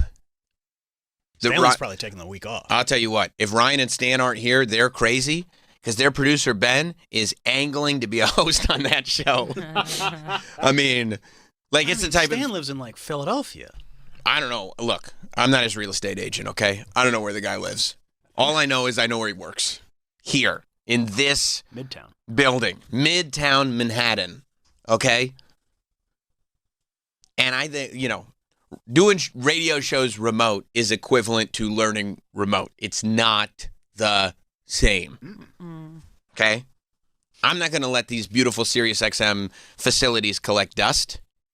Not on my watch. Everybody else is. We could have had our pick of whatever studio we wanted today. Yeah, we should have just gone into a different studio. Yeah. I could honestly... McClure says he's the only one upstairs. Is he upstairs? Yeah. McClure's such a real one. He is a real one. Because I was thinking that, if I told all you guys, everybody on this show has to stay in studio, I could leave the studio and walk through the halls nude. Yeah, you probably could. I could. You you guys would have to stay here because otherwise it'd be a severe HR thing, and I wouldn't want to put you through that. And also just the grotesque visuals. Ow. You wouldn't want to do that. However, why don't you try doing it upstairs? Nobody's up there. Yeah, come on up. Hey, come on. Come on. Oh, whoops, I can't believe it. Oh, no. Oh, what? You're listening. You knew I was good. Oh, I just came out of my office. Oh, no. I didn't know you would be nude. That was a pretty nice piece. What'd you just say? No, just, go. I was talking about the piece on it. I'm just saying you got to take more breaks.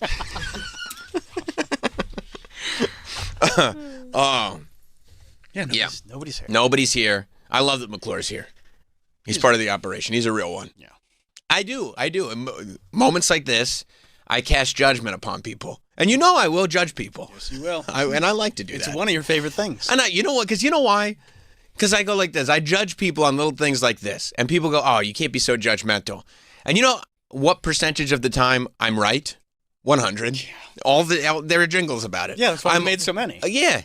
I'm always right. Whenever anybody's like, I'm going to do this. And I go, it means that you would do that. They go, come on, Sam. It's always true.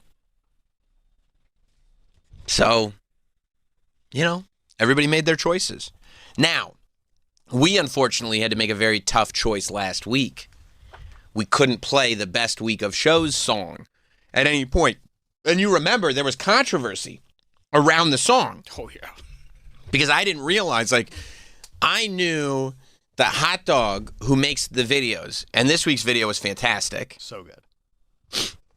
Hot Dog makes the videos. And he expressed resentment at the way Troy is creating his art, which I had no idea existed. And Hot Dog expressed it privately, not to Troy.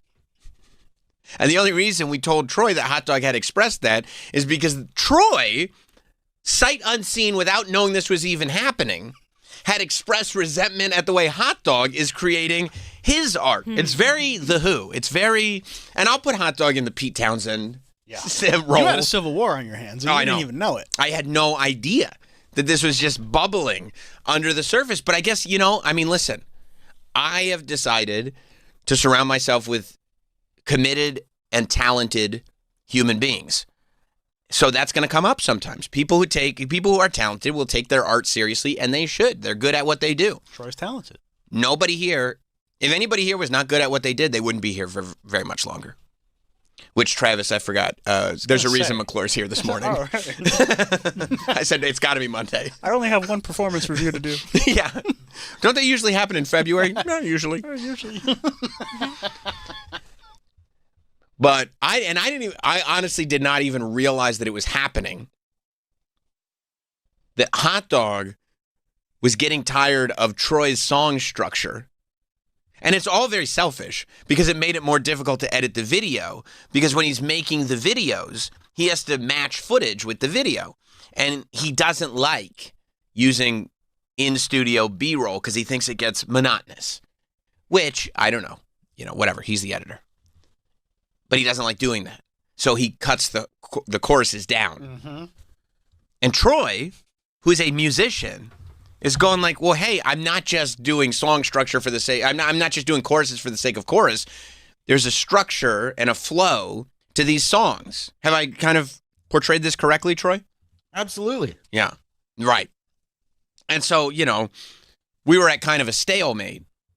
And I'm pleased to announce I don't think this week's song was cut down. I don't think. I mean, I never noticed that any of them were cut down, if I can tell you the truth. But this is this week's or last week's song chronicling how great we did. 1, 2, 3.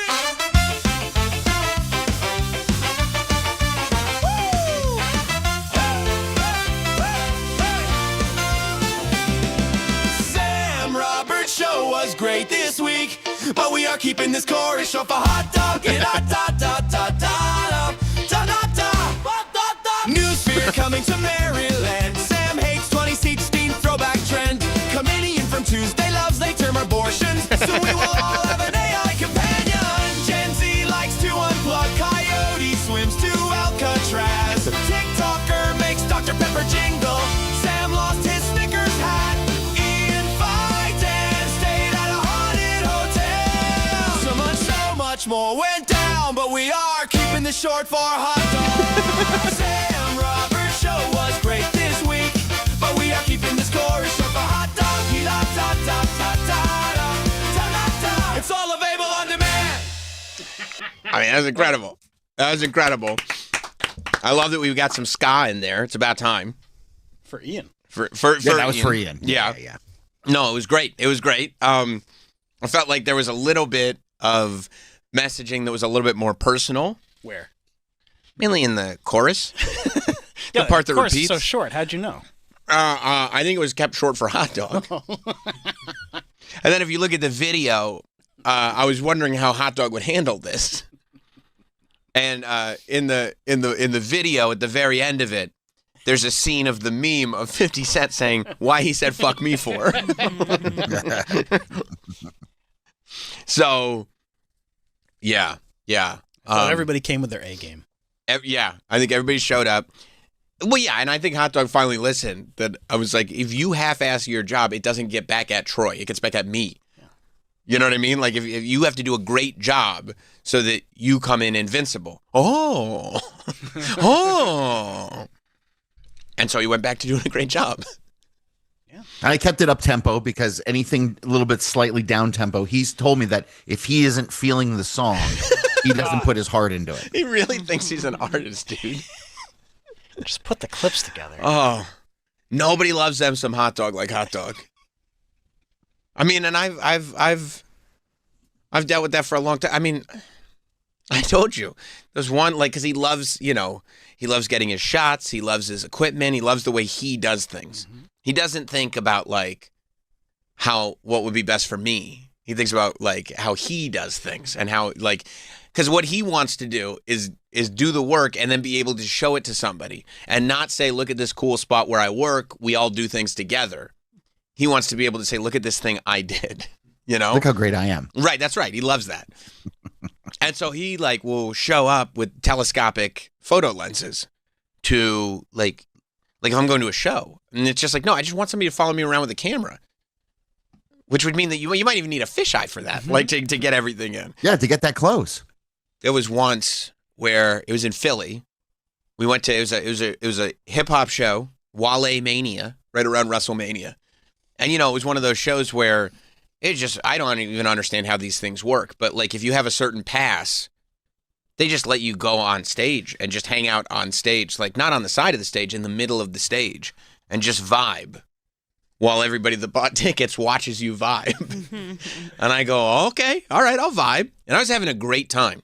And DJ Who Kid just happened to be there because that's how my life works. Who Kid shows up in these places. And he had this giant inflatable bear that was promoting his brand of marijuana, his cannabis brand, Houdini. And so it was like a giant inflatable bear. And he was like, Hot Dog, can you get a picture? There's a wrestler named Jade Cargill. And he was like, Hot Dog, will you get a picture of me, Jade, and Sam together? And we stood in front of the bear. And Hot Dog went, okay, yeah. And he took the picture. And then Who Kid looked at the photo. And he goes, oh, can you get one like zoomed out so you can see the whole bear? And Hot Dog had to say, no, I can't. I can't get the bear in the shot. It's a telescopic lens. So, do you think that would change his mindset of like, well, maybe I should probably get a smaller lens? I feel kind of stupid. No, but I don't think that I think it's more like, no, this is so much more impressive, even though I felt stupid in this one time. No, because I think he thinks like it's stupid for those guys to think they need wide shots. They don't need wide shots. Oh, I know better. Which I kind of enjoy, you know. And when he comes through, he comes through.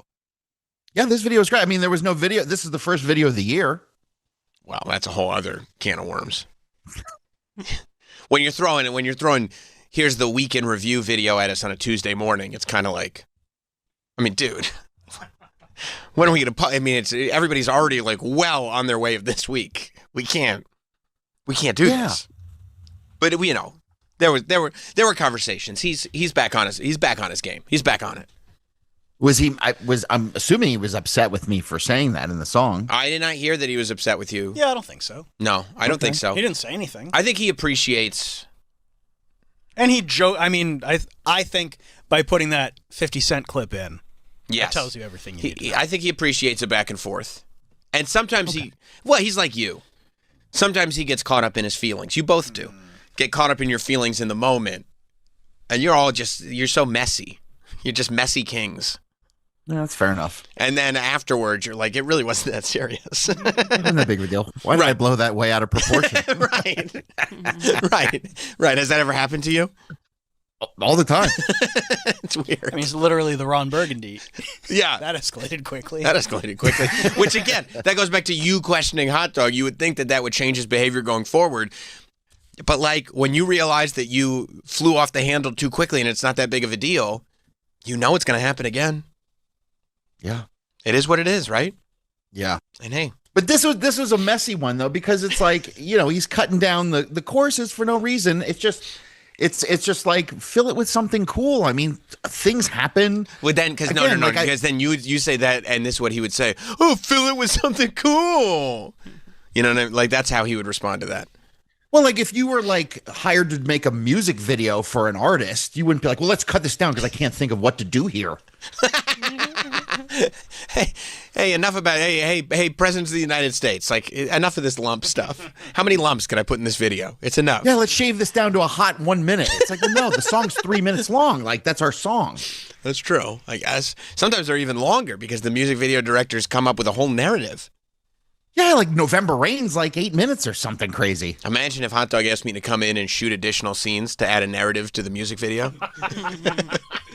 I would do it if he thought it was necessary.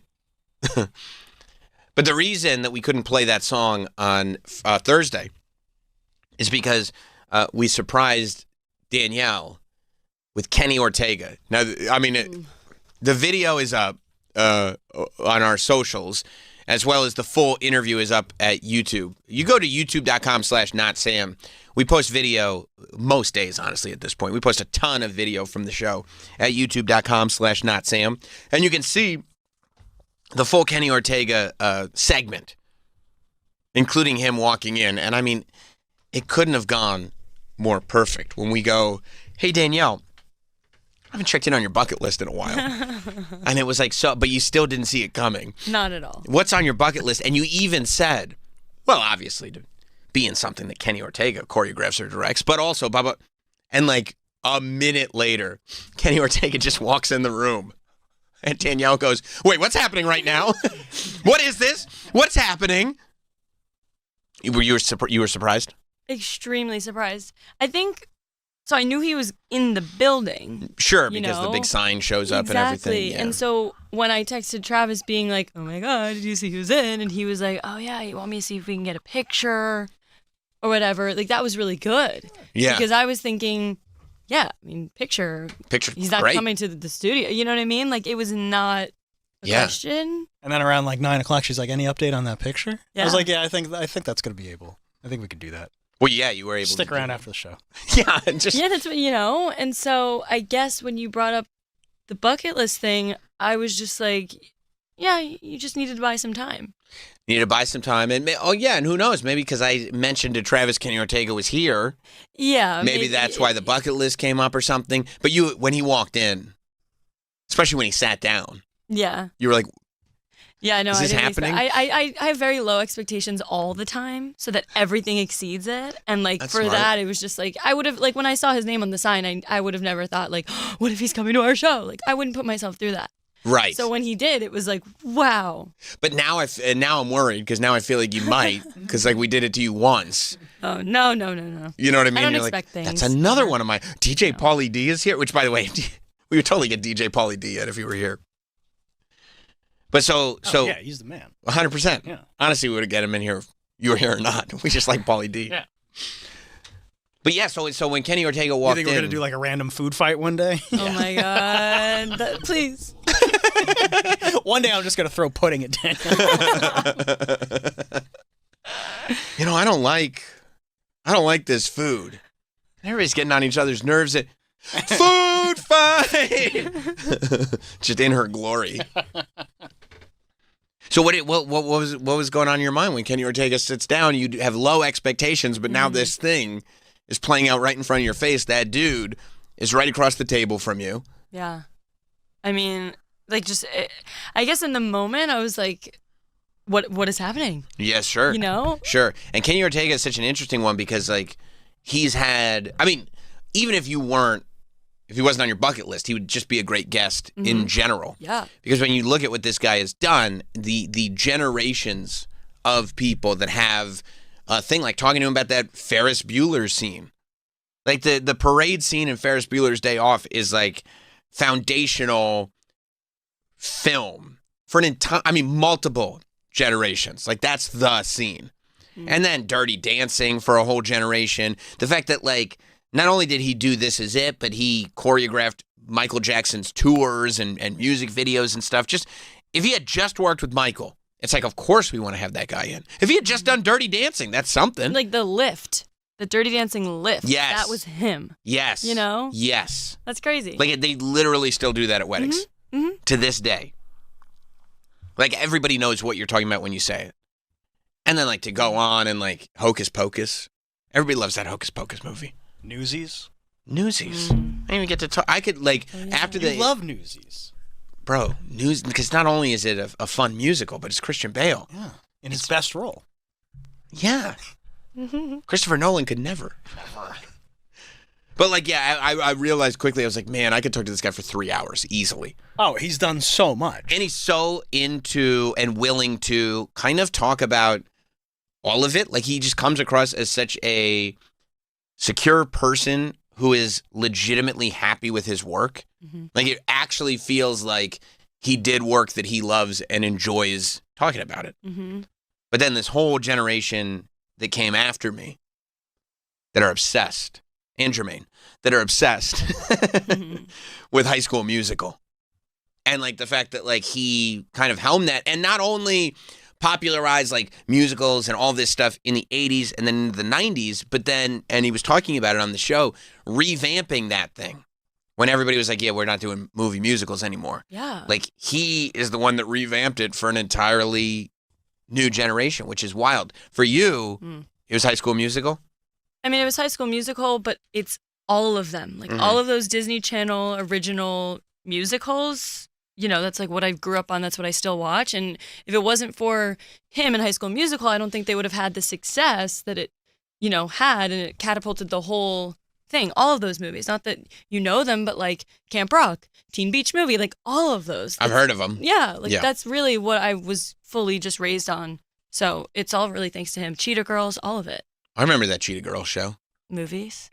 I don't know. I remember Yeah. that it existed. Raven Fully Simone. Remember? That's right. Did he do Herbie Fully Loaded? I think so, yeah. I hope so. You think Kenny Ortega did Kenny do Herbie Fully? He must have. Oh. He must have. Somebody had to Any direct good that car. I'm assuming it was Kenny Ortega. Yeah, that's so nuts. Yeah. Did it? Do you feel like it went how you wanted it to go? Of course. Yeah. Well, I mean, also Just the fact that it happened. Yeah, and again, I didn't know it was coming, so there was no way to be prepared. You know, So I it's wasn't. just joy. Yeah, I didn't think like, oh, I gotta ask this or say this or whatever. It was literally just however it went down. But as we were saying before, you know, it was a surprise because I was not dressed for the occasion, which many people have pointed out. I'm gonna 100% just keep it a buck, as they say. When you did wear sweatpants and a flannel, Oh my god! and you look great. I was wondering, if she had known today was Kenny Ortega Day, would she have chosen sweatpants and a flannel? Yeah, no. Well, and it's because I would not there's have. pros and cons. Yeah, not to say that you would have worn a ball gown or something, but just like, I mean, I wear jeans almost every single day. I know, but I feel like know? you're, yes. So, yeah, of all Yes. days. But it was because I was staying over with a friend that day. Like, I knew I had a long day. I was staying in the city. And so, you know, I only have so much room in my bag. I was like, let me wear these sweatpants and this flannel, be comfy, wear it to sleep, and then change. You Yeah. know what I mean? Yes, no, I do. And I did see there were comments wondering, like, with Sam's issues with shorts at work and things like that, how could he possibly accept sweatpants? When they were like dirty sweatpants, it's like, actually, those were Lululemon sweatpants that I never even wore yet. Whoa. So if they're dirty, that's tea because, you know, they weren't cheap. No, those are nice. Lululemon is nice stuff. That's crazy. I think it's just because they were baggy. I guess, yeah, they were like oversized. Sweatpants. Whatever. Yeah. And the Adidas Sambas too. Everyone's like, "Oh, you ready to play soccer?" Like, They were making comments. Isn't that great that that's like a forever picture now? I know. That's like, fine. One day maybe you'll be able to show your kids. Look, this is when I met Kenny Ortega, and they're like, "Did you used to dress like that?" No, that's not how I dressed. Yeah, because you know, everyone's like, "Oh, it's radio. It doesn't matter what you look like." But most days I look like normally presentable, but Right. it's fine. No. And by the way, anybody that says it's radio, it doesn't matter what you look like, that's not true. Yeah. You know, I don't agree with that. Mm-hmm. Obviously, Travis thinks that that's the case, hell? but I don't. No. You show up. Plus, we're on film every day. I mean, we're on video Yeah. anyway. These are my winter shorts.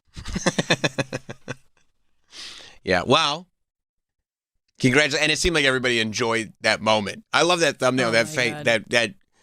That. No way. Well, it really would have been great if we actually got the full reaction. Yeah. You know. No. Yeah. That was That's the crazy. only bummer. When I sat down to watch that video, it was like comical. Just how like as soon as my jaw starts to drop, it's like, oh, let's block the camera. Crazy. But Kenny Ortega, he travels heavy. Yeah. He's got the True. Ortega entourage. You had to be in the room. Had you to. know? Had to. be there. Brought his dog too. Yeah, that's right. Yeah. Well, congratulations on. Does that count as checking that item off your bucket list, or not really? Because he didn't direct or choreograph. Maybe half. Yeah, maybe half, I guess. I mean, maybe that's like a separate thing because a lot of them are just like meet blank. So I Right. met him. Would you add it to your bucket list just to check it off? Oh, that's confusing. You see what I'm saying? 'Cause Like most of them are things that I don't Well, check off. to put something on your bucket list that you already did is ridiculous. Is it? Yeah, I mean to go like, oh, that's on my bucket list, and luckily I've already done it. Kind of defeats. Yeah, but it's something that like you've always wanted to do. And you did it. Yeah, but if it were on your bucket list, it would have already been on your bucket list, right? I don't know. You're okay with a post objective bucket list? I don't know. I didn't add it, so I don't know. But you're considering it Yeah. No, you can't add something after you did it to after your you bucket did list. it. Why? It feels like Well, because then people who accomplish nothing on their deathbed would be like, look at all this stuff I did. And it's like, you just added that just now. I did everything on my bucket list. And it's like, you just made that bucket list. Yeah, no, you can't do that. That's crazy. Yeah. Because the bucket's already full. Yeah. You know? I guess. Yeah. Unless you were like, oh, I've always wanted to do that. I forgot to add it to the list. I did it. So now I get credit for it. Yeah, I don't know. Yeah. Well, anyway, thanks for that, though. Oh, yeah, of Yeah, I course. really Thank you. appreciate it. It was funny. And he was great, Kenny Ortega. He's awesome. He's awesome. Yeah. I mean, even if Danielle didn't exist in this world, we would still have him in. Yeah, he'd still be the man. Yeah. Yeah. Yeah. For sure. For sure. Like, you could bring him back and just not even cover anything that you covered in that 30 minutes and still talk to him for another 2 hours. Oh, yeah. Or just take one of the things that we covered and just actually start talking about it. Yeah. You know, the fact that, like, yeah, I mean, you could do hours on any of those one things. Yeah. It's so crazy. He's the man. And the fact that he's still got an ability to, like, make stuff that multiple generations, like, usually if you hit a home run for a generation and then you try to come back, 10, 15 years later and do it again, you're kind of stuck in your ways. Like, when you're a success, a lot of times you see people who have success, they're kind of one-trick ponies, right? They just try to mimic that, and it's not going to work over and over again. But not this guy. Not this guy. This guy's got tricks up his sleeve. And let me tell you something, because nobody else has brought it up. Go ahead. You crushed it in that interview. Oh, bro, thank you so much. You had great questions. You think so? Yeah. Oh, bro. I'm shocked nobody else has said that yet. They probably all thought it went without saying. That's a good point. They're probably like, duh, everyone knows that. What else is he going to do other than crush it? He stays crushing. Possible. We did have our NFL conference championships last night. One great game. One good game made better by the snow. I thought they were both pretty good games. Well, I think the Seattle-LA game was nuts. I mean, that was a fun game. Fun. That's what I meant. I like the fun. You know what I mean? I like the stories. I like the fun. Like, the first quarter ended, and I was like, that was just the first quarter? Right. That was great. It was great. People are put off by a defensive struggle. I love it because it's way more nerve-wracking. There's drama to it. Yes. Yes, totally. Totally. And also, like, I mean, in that first game, when, like, the entire game changed halfway through. First of all, football in a blizzard, the only thing better than football in a blizzard is playoff football in a blizzard. And the only thing better than playoff football in a blizzard is conference championship football in a blizzard. And when it really comes out of nowhere. Out of nowhere. Like, the whole first half of the game was fine. Like, I was sitting in a blizzard watching this game, like, for the first time in my life. Well, actually, Denver's kind of cool. But going like, oh, man, at least Denver doesn't have to deal with all this. And then, boom, it just hits in the second half. The entire game changes to the point where, like, the Broncos have that one moment to tie up the game. And realistically, they probably would have had it not been for the insane wind. Oh, man. Right? I mean, you got to believe that that field goal. I mean, look, you can't play the would have, could have game. No. However. No, because what if Bo Nix didn't get injured? That's right. Yeah. That's right. And then you're going on this whole other thing. But I've got to believe. I'm going to say this with my NFL analyst hat on. I believe that the wind affected that field goal. Okay. That's my lock of the week. By the way, Sammy Locks made some money. Nailed it. So Super Bowl, I'm going to have to do a little more analysis. Probably going with Seattle due to Susumu. Okay. That's fair. Which is why I went with them yesterday. So seems like it still holds up. And also, I found out something. Did you guys know this? Sam Darnold, you know who his grandfather is? No, I don't. His grandfather is Dick Hammer. Nice. You know who Dick Hammer is? Guy with the coolest name? I mean, literally. The greatest name ever. Could you imagine being Richard Hammer and being like, why don't you start calling me Dick? Yeah, actually, I'm Dick Hammer. I'd like to be Dick Hammer. Bro, it gets cooler.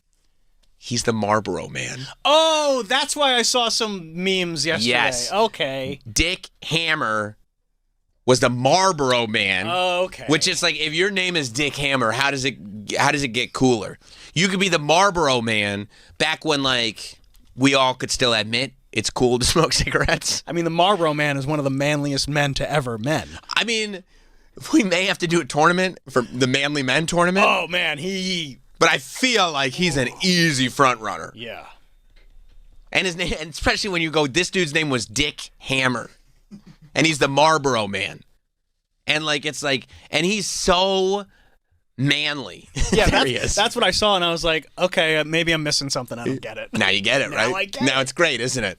But he's so manly and incredible that his grandson His genetics are strong enough that his Dick Hammer genetics can travel through 2 generations to create a quarterback that is going to the Super Bowl, even though the haters said he wouldn't.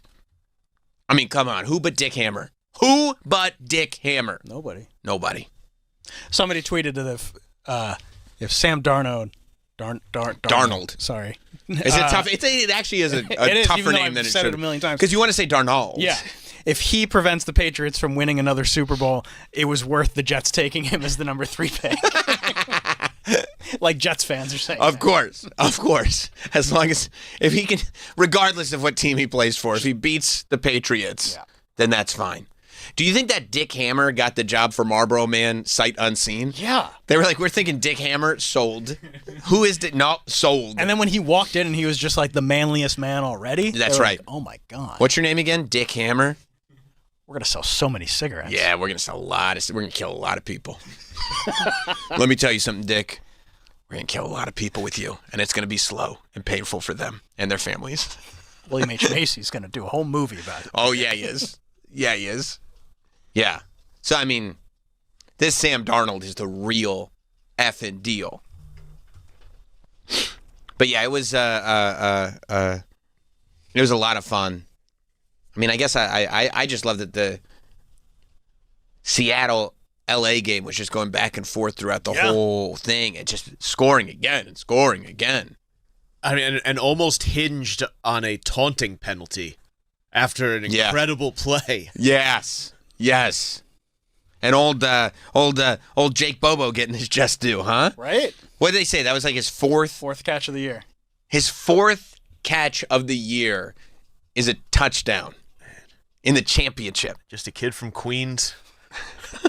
Loves Donovan. Just throw me the ball. Throw me the ball. All right. I'm over here. I'm going to the end zone. Queens boy makes good. Yeah. Hey, Bobo. Hey, Jake Bobo. Go to the other side of the field. No, I'm not going to do that, all right? I'm not going to do that. Yeah, it was good. Did you enjoy when the blizzard started coming down, Mike? Yeah, that was fun. Yeah, just watch. Hey, yeah, I mean, and it feels old school. It feels like before they put, like, whatever they write, choose love in the end zone. Right. Yeah. Which is still insane to see choose love written there and going like, these men are trying to kill each other to make sure that the ball doesn't get there. It, like, if you go back and you can watch a lot of old playoff games on YouTube, and it just looked colder back then. Oh, yeah, all the time.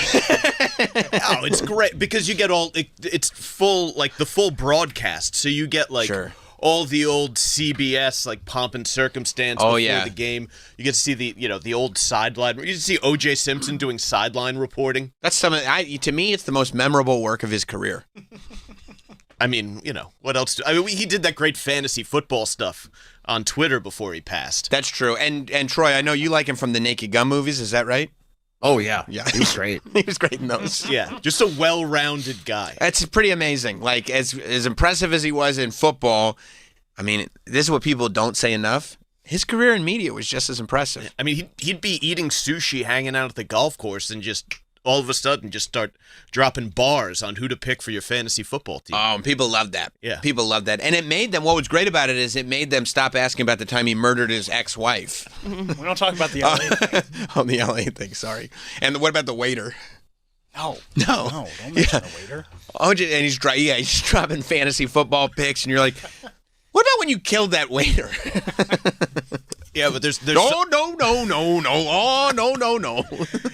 There's something about like watching games from the 70s or whatever that just looks colder. Yes, 100%. And I was actually, there was a point where I was thinking about that. Like today, athletes in general, not just in the NFL, make so much money that there is effort put in to making these guys as comfortable as possible when they are not playing the game. You know what made me think about that? The hand warmer on the belt. And I know those have been around forever. Big ass jackets. Yeah, they put the big ass jacket. And what are the like the babushkas or whatever they put over their helmet that looks like the helmet? Oh, that's for concussions. Gotcha. That's not for warmth. Well, I mean, that's why only a few players wear them. Because they keep getting concussions. Yeah, the fathead helmets. Yeah, Yeah. That's like the big guy in Not Another Teen Movie. Yeah, just a little egg crate over the outside of the helmet. Now, has anybody ever said, hey, if they're that prone to concussions, even with a helmet on, maybe we don't have them play football anymore? Maybe find another thing to do. A bunch of pussies have actually suggested that. Whoops. But then we remembered that football is awesome. Look, and I will worth the tell you risk. this. I was overcome with the idea yesterday that football is indeed awesome. It is. So I'll tell you what. that's a good argument. I thought of Mike when Denver went up 7-0, and then New England just could not get anything started. Yeah. I start thinking of Mike, who's like, Denver's got a way to win, and I'm like, There was a path. There was a path. Right. Yeah. Right. Even without Bo Nix. Because that bomb to Mims, I was like, uh-oh. Yeah. Uh-oh. Yeah. Yeah. Great. Yeah. Denver was bummed. Yeah, that 4th and 1 fucking It's really rough. loomed. Yeah. Yeah. Yeah, that's the thing. Like, I'm sure they walked in knowing that, like, look, there's a path, but odds are this is New England's game. But then when you're like, oh my God, I think I'm seeing the path. They were up 7-0 for a while. For a while. Yeah. Oh. No, it's a great weekend.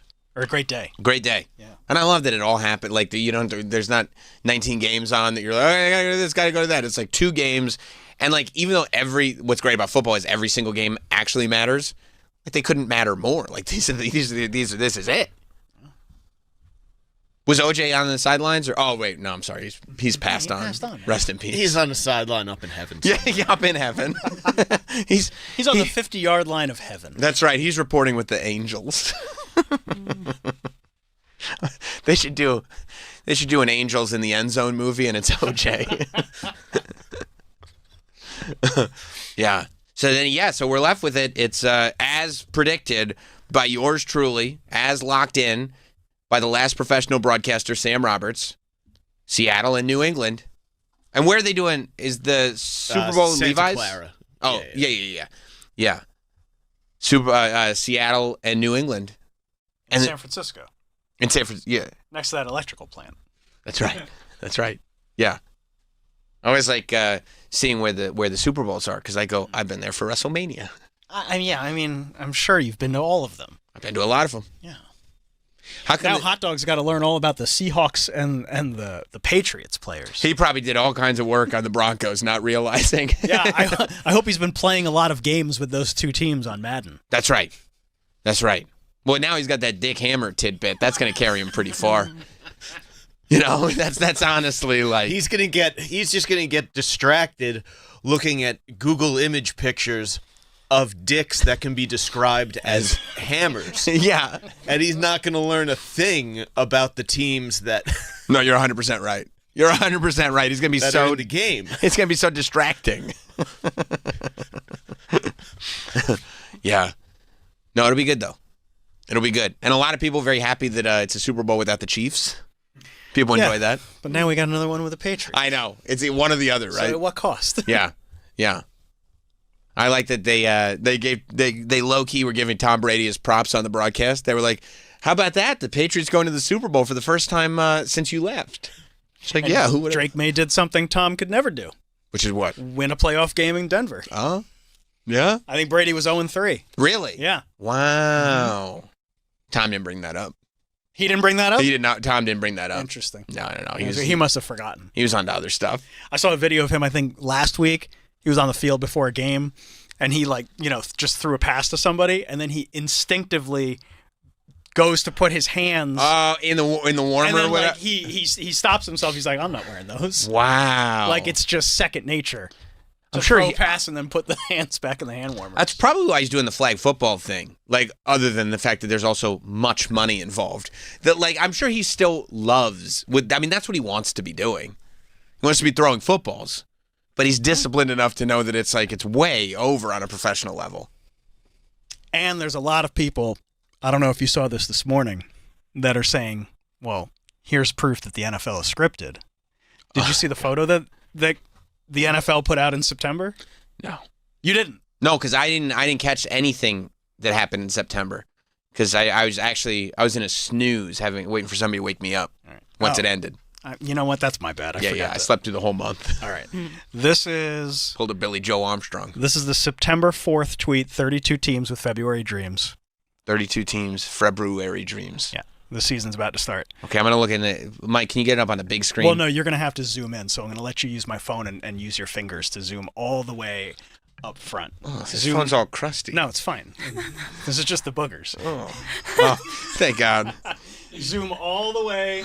See, you're going to keep seeing players. Zoom all the way up to the front and tell me who the two people all the way in the front are. May and Neighbors? Nope. Go to the left a little. Mayfield, Hunter. Nope. May, and who's next to May on his left? On his left. Darnold. Isn't that weird? Your daughter just sent a text that says you're cooked. Oh, no. It's Harry Styles pre-sale day. Okay, I was about to talk to you about that, too. I look as I'm looking at the NFL is scripted, I just get a little alert that says, we're cooked. I'm like, yeah, I guess we are. The NFL is scripted. Isn't that a little weird, though? That's weird. I love... All the way up front. I love that. I love that. I like that people legit think that the NFL is scripted. I think that's the funnest thing ever. I mean, but these are good conspiracy theory, It's a really fun thing, because that is, Mike, even you've got to say, that's an odd coincidence that those two are right up front next to each other. May and Darnold. Yeah, I guess it's just, the thing is, it would be so incredibly difficult to script that once you ponder that, you're just like, oh yeah, this is... Plus, but it's just fun to see them. Yeah, it's all the way up there. All the way up front, right next to each other. Plus, in the words of Nick Mullen, that's when the NFL goes, there's only one thing left to do. Leave the clues. Like, if it were scripted, such a good bit by Nick Mullen. It's so the clues. Like, that's what I'll never understand about conspiracy theories, is like the idea that it's like, okay, now that we've done this, let's leave the clues out for everybody to find. So all the smart people can figure it out. Like, if the NFL were to fix this, wouldn't they specifically not have those two in the front? Of course. But it's a clue. Right. That was Nick Mullen's joke about 9/11. Or like how what all the colors for the Super Bowl like over the last X amount of years match the teams that are playing. And it's like the clues. Yeah, why would you want to tell people? Because that way they're hidden in plain sight. Yes, but wouldn't you rather be hidden in a hiding place? Like, why would you choose this? Nobody would suspect it. People are obsessed with the idea that the NFL is scripted, though. It's very like, it feels like it started like almost like a flat Earth thing where people were like joking about it, and then they saw a few things happen that they thought could possibly confirm the suspicion, and then just said, "No, let's run with this." And didn't who was it? Ocho Cinco kind of like give an interview saying like, well, I'm not going to say that it's scripted, but there's definitely teams that they want to win and kind of push to win. He said something where people were like, see? But wouldn't that be like Major League Baseball trying to put attention on the Dodgers, for example? Of course. And also, I think the real emergence of everybody gambling now. Yeah. Now everybody thinks every sport is scripted because they lose their bets. And that's to Mike's point that, like, the thing is, gambling has made this more fun for a lot of people, but I would imagine it's brought in a huge audience that doesn't actually know what they're talking about. Yes, 100%. Like, they can tell you, like a lot of people know all there is to know about gambling. Like, they're gambling experts, not football experts, because they don't care about football because there's certain elements of the game that don't make them money. Right? Yeah, I mean, I think, and I've never bet on football, but I think... Which is so crazy. Because I don't know I think you might be the last fan left. Mike, it's so much fun. That is like as hardcore of a fan that you are. Like, you're the biggest football fan. He just does it for love of the game. You watch that's why you watch playoff games on YouTube. Even like like the squares and stuff, they just hold You don't just do a square for fun? My mom was selling them for something this year, so I got a few, but other than sending the money, I have I won't know what squares That's not even gambling. That's just random. Right, and that's just from Mama Montone. Yeah, that's from Mama Montone. She's had to deal with John for a long time. Let's cut her some slack. Punishment enough. But I forget where we were, but that you don't gamble at all. So gamblers know, like, they can watch a line move through a week, and that will indicate to them how to bet. It's usually not based on, like, whatever, they're not watching the NFL Network trying to get, insight into, like, injury reports and stuff. I think they do it very much based on things like the action of the line on a game. And they're not gonna have appreciation for what's actually happening because they're watching in the context of what I've got running. It's like you've said it before, like everybody's got, it's like a separate game that's going on just for you that's based on this game, but you're not actually appreciating the game. Yeah, I mean, I'm sure there's overlap. I'm sure there are fans who gamble, but I have to imagine that if you're gambling enough, it almost takes you out of being able to enjoy the game because you start to get so worried about hitting your bets. Especially in fantasy, when it's like you have players from all over the place, so you're not even, like, you don't even have a team that you're like, this is my team. Oh, yeah, well, I don't know if it goes on anymore, but it used to be a thing where guys would show up to bars, like, around Hoboken or, wherever people go out, and they would bring laptops with them to monitor their fantasy teams. Oh, I'm sure that's still Well, if the bars are full, would they have those tables like Nathan Fielder has? Like that he wears it as a vest, like on his... like when he's making the things for the rehearsal? I don't believe so. Would you respect that? I love functionality. Sure. Okay, so I can see where this is functional. I do appreciate functionality, so I'd have to give it to him on that. But there's just also something so hateable about the behavior. I've always found fantasy sports to be pretty detestable. Yeah. Well, yeah, because then you're the coach, right? You're not sitting there crediting the actual coaches or players. Like in what was the Paul Rudd movie where? I think that was This is 40? Where he gets caught having a fantasy baseball draft. Yes, and the wife is super upset. And Paul Rudd pointed out that they're just a bunch of losers or something. Yeah, I remember going to that movie and like leaving, and it must have been. I'm assuming it was my wife, would have been my girlfriend at the time. I would think. I don't remember when that movie came out, but I remember having completely conflicting points of view on that scene. I'm like, that seems like it'd be such a relief, like to catch your husband just being a big loser with a baseball jersey on, playing fantasy sports or whatever, and she was like, no, because he didn't want to be with his wife. And I'm like, what? That is very female logic. Yeah, very female logic. Well, you didn't want to spend 24 hours a day with me. Right. As opposed to like walking in, I think something's going on, and you just see him with all these other like loser dudes and go like, oh my God, this is what he wants to do. Of all the things that you could have walked in on. Right, this is literally the best case scenario. Yeah, I mean, it could have been a predator-poacher situation. Alex Rosen could have been there. That probably would have been the worst case scenario, yeah. Manila folder. That would have been tough. You think this is a good match for the Super Bowl? I mean, it harkens back to one of my favorite Super Bowl moments ever. When the catch, David Tyree. That was more than just a catch. I read in a book once. Did he have some words about that? Oh my! He wrote a whole book about that one catch. Did he have anything to say about anything else? Just the catch. Oh. That was the first time back when David Tyree of the Giants caught a ball on his head, and it was like a big deal. But he wrote a whole book about the catch. I believe that was the inaugural Sam and E-Rock pretend to be Opie and Anthony. Oh, really? Interview. David Tyree? I think I wouldn't be surprised. That sounds right. I know we did it to him. Yes. Because I remember... You did a few. We did a few of them. But I know we did it to David Tyree. I think it might have been the first one where we sat with him as he talked about the catch, claiming that we were Opie and Anthony. And he did not catch wise to us. Yeah. So, but that was not the moment you were considering. No, it was Bill Belichick putting Malcolm Butler on the field in a goal line situation, goading Pete Carroll by not calling timeout, goading him, making him keep driving the field, and then a goal line stand with an interception. Everybody going nuts because Carroll didn't call a run play, and Belichick put the perfect defense on the field to stop the pass. Wow. Did you see the commercial that everybody was like freaking out about for the Eli Lilly put out the commercial, big fat guy. You see that, AJ? No. Yeah, I did. Yeah, people were talking about it a whole bunch, like, fuck that guy. And I was like, that's kind of mean. Like, everybody hated the dude. And I was like, oh, man, I'm surprised that guy. If you look up on YouTube, Mike, Eli Lilly commercial, it'll probably be the first one that pops up.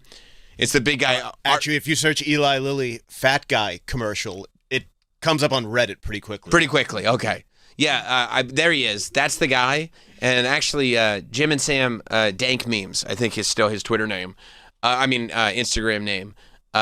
Put up a video where, unfortunately, he was photoshopped as E-Rock. Oh, that's not cool. That's my friend. Which wasn't cool at all. But yeah, this commercial aired a few times during one. I think it was during the earlier game, right? Okay. Yeah. I think they bought up a bunch of CBS time. Oh, okay. I'm sorry. It was not. Yeah. There it was. It was Jim and Sam Dank Memes, and it said dumbest commercial I've ever seen. Lose some weight, fat fuck, which feels mean. But then you also see it's been photoshopped to be E-Rock's. That is a Photoshop? I think so. I didn't see that version of the commercial. If it's not, I didn't see the commercial at all. So okay. I don't know for sure. So this became a very controversial commercial. A lot of people had a lot of opinions. Okay. On this commercial. Let's watch. Come on. Let's hear it. You think I need your advice? You think I should go on a diet? I've been dieting since I was 12. What? You think I need to hear about your workout routine? Yeah. You don't stop to ask about mine. Come on. No matter what I do, you're gonna have your own thoughts. So get it all out. And while you're in the comment section, I'll be focusing on what really matters. Like how I feel when I'm waking up in the morning. Like showing up for people I love. My health is my focus. And my body is nobody's business but mine. So that was the spot. He's a big guy. What's it for? There are a lot of opinions about weight. It takes strength to focus. I don't know. Eli Lilly is like a pharmaceutical company. Oh, good. More drugs. Yeah. It's a drug commercial. I was hoping. As far as I know. This had the vibe of an anti-smoking but commercial. it was pro-obesity. I thought it was going to be one of those, like, he walks with us. Right. Yeah, I mean, I don't 100% know what the takeaway was. You know, I don't know. I feel like it's okay if you have somebody you love in your life who's, like, gained a tremendous amount of weight to be like, hey, dog, we got to get you healthy. You know what I mean? I don't think it's that. But he says he's been like that since he was, like, 12. I mean, all the more that's a lot of time. And he kind of sounds like AJ. I don't know. The voice, just the voice. You hear AJ's voice? I heard AJ's voice. Okay. Not the look. I mean, AJ is a husky fella, but like I wouldn't even call AJ husky. Well, I think he just has like he doesn't he's look like man. He's a lot of man. He doesn't look like he needs to lose weight. No, not at all. But I did. I'm down 43 pounds. Yeah, you look great. Maybe before you needed to lose weight. Oh, I was 276 pounds. Really? I needed to get my. Why didn't you make a commercial like this and say, "I got my health. I'm thinking about my health." Yeah, Eli Lilly would like you to know that that's perfectly fine. That's fine. That's AJ fine. carries it well. Because I've never considered him to be like a fat dude. No, because he's maybe we didn't see it. Maybe we didn't. PH. He is PH. AT. Yeah. Yeah, but that's like, a bad I mean, commercial. yeah, if somebody was a real big guy, like if I had a relative, if I had a friend that was making a fool of himself at a get together. You thinking of anybody specific? No. Okay. But I'd probably call his wife and say, you got to get him under control. It's like, I think it's kind of serious. Because of his weight? Yeah. No, this would be alcohol and otherwise induced. But I don't think it's that different, right? In this specific instance. Well, they mentioned showing up for people that you can't show up for people that you love if you're dead because of a disease related to morbid obesity. I thought about the same thing, So to show up, you need to take care of yourself so you can actually be there. Like, I want you to show up. I want you to live a long life and be here with me because, So, like, we should kind of, we're not asking you to, like, weigh 100 pounds, but like, there's probably a nice middle ground we can get to. No, like it's just confusing because this brand sells weight loss drugs, so they're trying to not sell them. Maybe they're trying to get heftier folks to go like, oh, I love this company because they're like, they got my back. And then the huskier folks are like, I want to know more about this company, and they're like, we sell weight loss drugs. I'm like, oh yeah, I want to get those. Maybe. This is like if you follow that account, Chase Passive Income. Every scenario ends with him being the owner of vending machines. Can I tell you something? I follow said account. It's the parody account, right? Oh, yeah. It's so funny. It's so funny. Like, it's just like a parody of all these, like, dopey financial advice, like, social media things. And it's like, but all of it is bad advice. And then goes like, now I own 2 vending machines and make $50,000 a month. Like, it's all so stupid. He's got a great one where he talks about catching his wife having sex with another man, but the guy's the CEO of a company. Right. So he just sits down and interviews the CEO for hours. And now I've got all the information. Yeah. That's like that old thing where people would actually debate, like, would you rather have like $5 million or dinner with Jay-Z? And you're like, $5 million? Clearly it's the $5 million. Clearly. Yeah. I saw that for Elon. It was like $5 million or dinner with Elon. I'm like, this isn't $5 million. Yeah.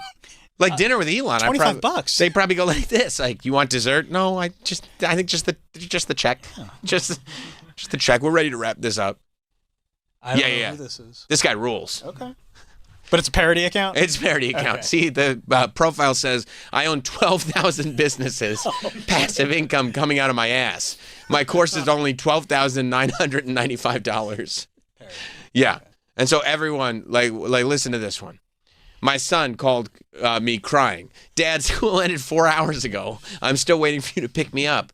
Click. I hung up. Weak pitch. No clear call to action. Didn't give me a reason to care. I went back to cold emailing billionaires. He'll have to learn a better way to get my attention if he wants my help. Okay. Just advice for people. It's good advice. Trying to make passive income. Passive income. So people make money now. Yeah. And it's just a picture of him in a ball pit, and it says, guess who sells the ball pit balls? Oh, yeah, that's so funny that you follow this, Mike, because recently I started following this guy because I just loved him. Oh, there are a bunch of these out there for different sorts of corporate influencer styles.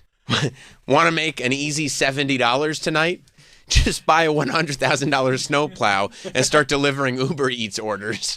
One of your customers might even tip you $10. It's a good idea. Nobody else is doing Uber Eats right now. A massive snowstorm trapped every American inside. Guess who owns the TV network showing the football games today? There you go. Oh, I love it. I love it. By the way, maybe in a chase for passive income, maybe not. I don't know if you guys heard, but this just broke. Ye is sorry. Thank God. Yes. I was bummed for a while because I had to listen to it secretly. Look, I still think that even in the bad times, I would only listen to the Ye album secretly because I felt like everything Pablo and before was still fine. Yeah, I would agree with that. And Ye, to me, Ye was the line. Okay. Some other people were like, no, Ye is way too late for this. But I was like, I'm still going to listen to a little bit of Ye, Some people thought like everything is the line. No, I meant the album Ye. No, but I mean some people thought that like all of his music. Oh, they did? Yeah, of course. Yeah, he put out Nazi shirts. I know. I for the record, I hated that. Yeah, that was bad. And I didn't listen to that new song that all the streamers like. No. I didn't listen to that song. Not one note. That all the streamers like. Not one note. You mean the one they were It was playing? a big hit in the clubs. I know. They love it. Not too far from you, Troy. Oh, yeah. No, I did not listen to that. Not one note. None of it. So, don't get the wrong idea. The streamers. I don't like that one. Just a bunch of streamers. I don't like that one. Yeah. No. All right, well, he's sorry. Yeah, he wrote a giant thing for The Wall Street Journal. This is like when an athlete leaves town and takes out an ad in the newspaper. That's right. To say goodbye. That's right. He writes, to those I've hurt 25 years ago, I was in a car accident that broke my jaw and caused injury to the right frontal lobe of my brain. At the time, the focus was on the visible damage. If you recall, guys, that was when he was stuck in a position where he had to drink a Boost for breakfast and an Inshore for dessert. And if anybody, like if he went to like Waffle House, IHOP, something like that, and somebody would order pancakes, all he could have was the scissor. I remember this time. Yes. Which I just know that. I have not been listening. He had to drink all that through the wires. That's right. That's right. He could never get through at the airport. You're never going to be able to get through this statement. The fracture in my front. No. I'm trying to read it like through the wire. No. No. It's like a book. Right. The deeper. Just put it in ChatGPT and ask him to summarize it. I feel like that's not what I want to do. Chat, summarize the big apology. The deeper injury, the one left inside my skull, went unnoticed. I wouldn't say unnoticed. I think a lot of us noticed it. Comprehensive scans were not done. Neurological exams were limited, and the possibility of a frontal lobe injury was never raised. It wasn't properly diagnosed until 2023. That medical oversight caused serious damage to my mental health and led to my bipolar type 1 diagnosis. I mean... Wait, is he saying that the car crash made him bipolar? Yeah. Is that possible? I have no idea. Oh, wow. Well, it says the medical oversight, meaning that, like, because whatever damage was done to his brain wasn't treated, it led to bipolar type 1. Huh. Which I feel like, I don't know, I always thought that was genetic, but... That's why I'm asking, like...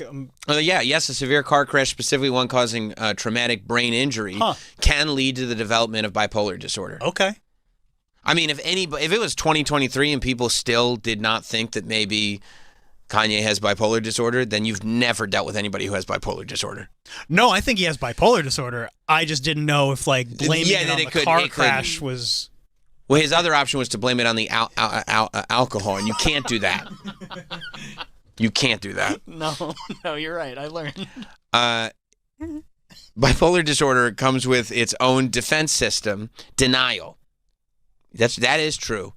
When you're manic, you don't think you're sick. You think everyone else is overreacting. You feel like you're seeing the worst more clearly than ever, when in reality, you're losing your grip entirely.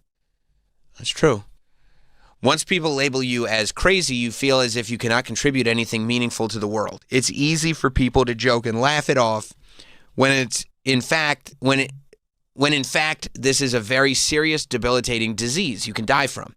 Although the World Health Organization and Cambridge University, according to people with bipolar disorder have a life expectancy that is shortened by 10 to 15 years on average, and a 2 to 3 times higher all-cause mortality rate than the general population. This is on par with severe heart disease, type 1 diabetes, HIV, and cancer, all lethal and fatal if left untreated. The scariest thing about this disorder is how persuasive it is when it tells you you don't need help. It makes you blind, but convinced you have insight. You feel powerful, certain, and unstoppable. Man, so far he's doing a real good job of explaining this because, I mean... Write it. Huh? I'm sure he didn't write it. Why? Why are you still hating on Kanye? I'm not hating sorry. on Kanye. I love Kanye. My He's daughter sorry. plays him all the time. Which one? Not the one from the streamers. No. Okay. No, not that one. I lost touch with reality. Things got worse the longer I ignored the problem. I said and did things I deeply regret. I bet I can tell. I can make a whole list of them. I know which ones he's talking about for sure. Yeah. Some of the people I loved the most, I treated the worst. I bet I know who he's talking about there, too. I saw that doc. You endured fear, confusion, humiliation, and the exhaustion of trying to have somebody who was, at times, unrecognizable. Looking back, I became detached from my true self. In the fractured state, I gravitated towards the most destructive symbol I could find. Oh, boy. The swastika. And even sold T-shirts bearing it. All right, the fact that he's, like, stepping up and going specifically, here's the thing, instead of just speaking in generalities, I think that that's a good thing. One of the most difficult aspects of having bipolar type 1 are the disconnected moments, many of which I still cannot recall and led to poor judgment and reckless behavior that oftentimes feel like an out-of-body experience. I regret and am deeply mortified by my actions in that state and am committed to accountability, treatment, and meaningful change. It does not excuse what I did, though. I am not a Nazi or anti-Semite. I love Jewish people.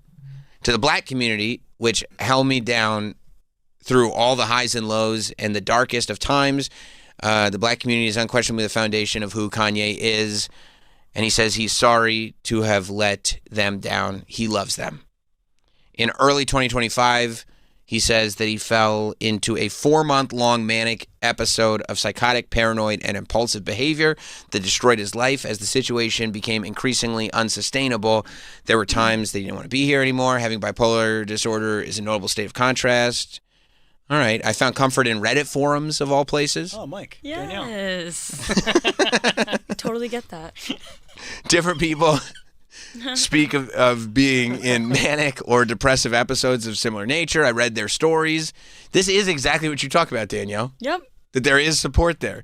And realized that I was not alone. It's not just me who ruins their entire life once a year despite being on meds, blah, blah, blah. As I find as I find my new baseline and new center through an effective, I almost said regimen. Oh, no, it is regime. He wrote regime. I think he meant regimen of medication, therapy, exercise, and clean living. I mean, Wall Street Journal could have hit him up with an editor. No, you got to print it as it's written. Exercise and clean living. I have newfound glory. Nice. He doesn't say that. I have newfound much needed clarity. I'm pouring my energy into positive, meaningful art, music, clothing, design, and other new ideas to help the world. I'm not asking for your sympathy or a free pass, though I aspire to earn your forgiveness. I write today to simply ask for your patience and understanding as I find my way home with love. Yay. That's a pretty good apology. Okay, but he's done this before. I'm not trying to. I hear you. To shit on the guy for trying to be better, but like he's apologized in Hebrew to Jewish leaders, and then he's just done the same thing. He's apologized before that and before that and before that. So like, I mean, look, it's like, okay. Everybody that's dealt with people who have legit mental health issues, which there has been no doubt for years in my mind that Kanye has, of course. Kanye being bipolar was something that was very clear to me for a long time, and I think that anybody who's dealt with that closely, I think would understand exactly what's going on, or really a lot of different types of mental illness. You know it when you see it, and it's like, oh, this is destructive, and it as a loved one, it puts you in a weird place where it's like you as an individual are making choices. However, you're not necessarily in control of the choices that you're making, even though you claim and think that you are in control of the choices that you're making. It's Absolutely. Really weird, and it's really difficult for everybody around those people. I mean, look, for right now, this is a very good apology and explanation. And he's stayed quiet for He's been quiet for a while. So, I mean, look, I hope that he gets the treatment that he needs and stays on the treatment, because that's the other thing. A lot of times, if you've dealt with it, people will get the treatment that they need, start to even out, and then go, I'm cured, and then get off the treatment, and then that cycle just continues and continues and continues. So it's almost like, okay, if it's good now, it's good now. But I also think, man, you just want another 808s. Oh my God, can you imagine if he gave us another 808s? Fuck, man. He has it in him. You think so? I think so. You think we get another Coldest Winter? He's got to put beats back in his music, though. Yeah, he does. I mean, I don't know what he's thinking. I mean, that has to be the mental illness. You think that's bipolar? Taking the beats out? Yeah, make music without beats? Like, what are you doing, dude? No, that's a good point, too. No, I really do. I mean, I want another 808s. I mean, can you imagine another beautiful, dark, twisted fantasy? Oh, my God. Beautiful, dark, twisted fantasy. He's got it in him. I agree with Troy. He is. You don't lose that. No, he's a musical genius. Yeah. And you know what you don't lose? The ability to continue to evolve. If you listen to going from, and it was every album, right? Going from College Dropout to Late Registration, which is like two completely different sounds.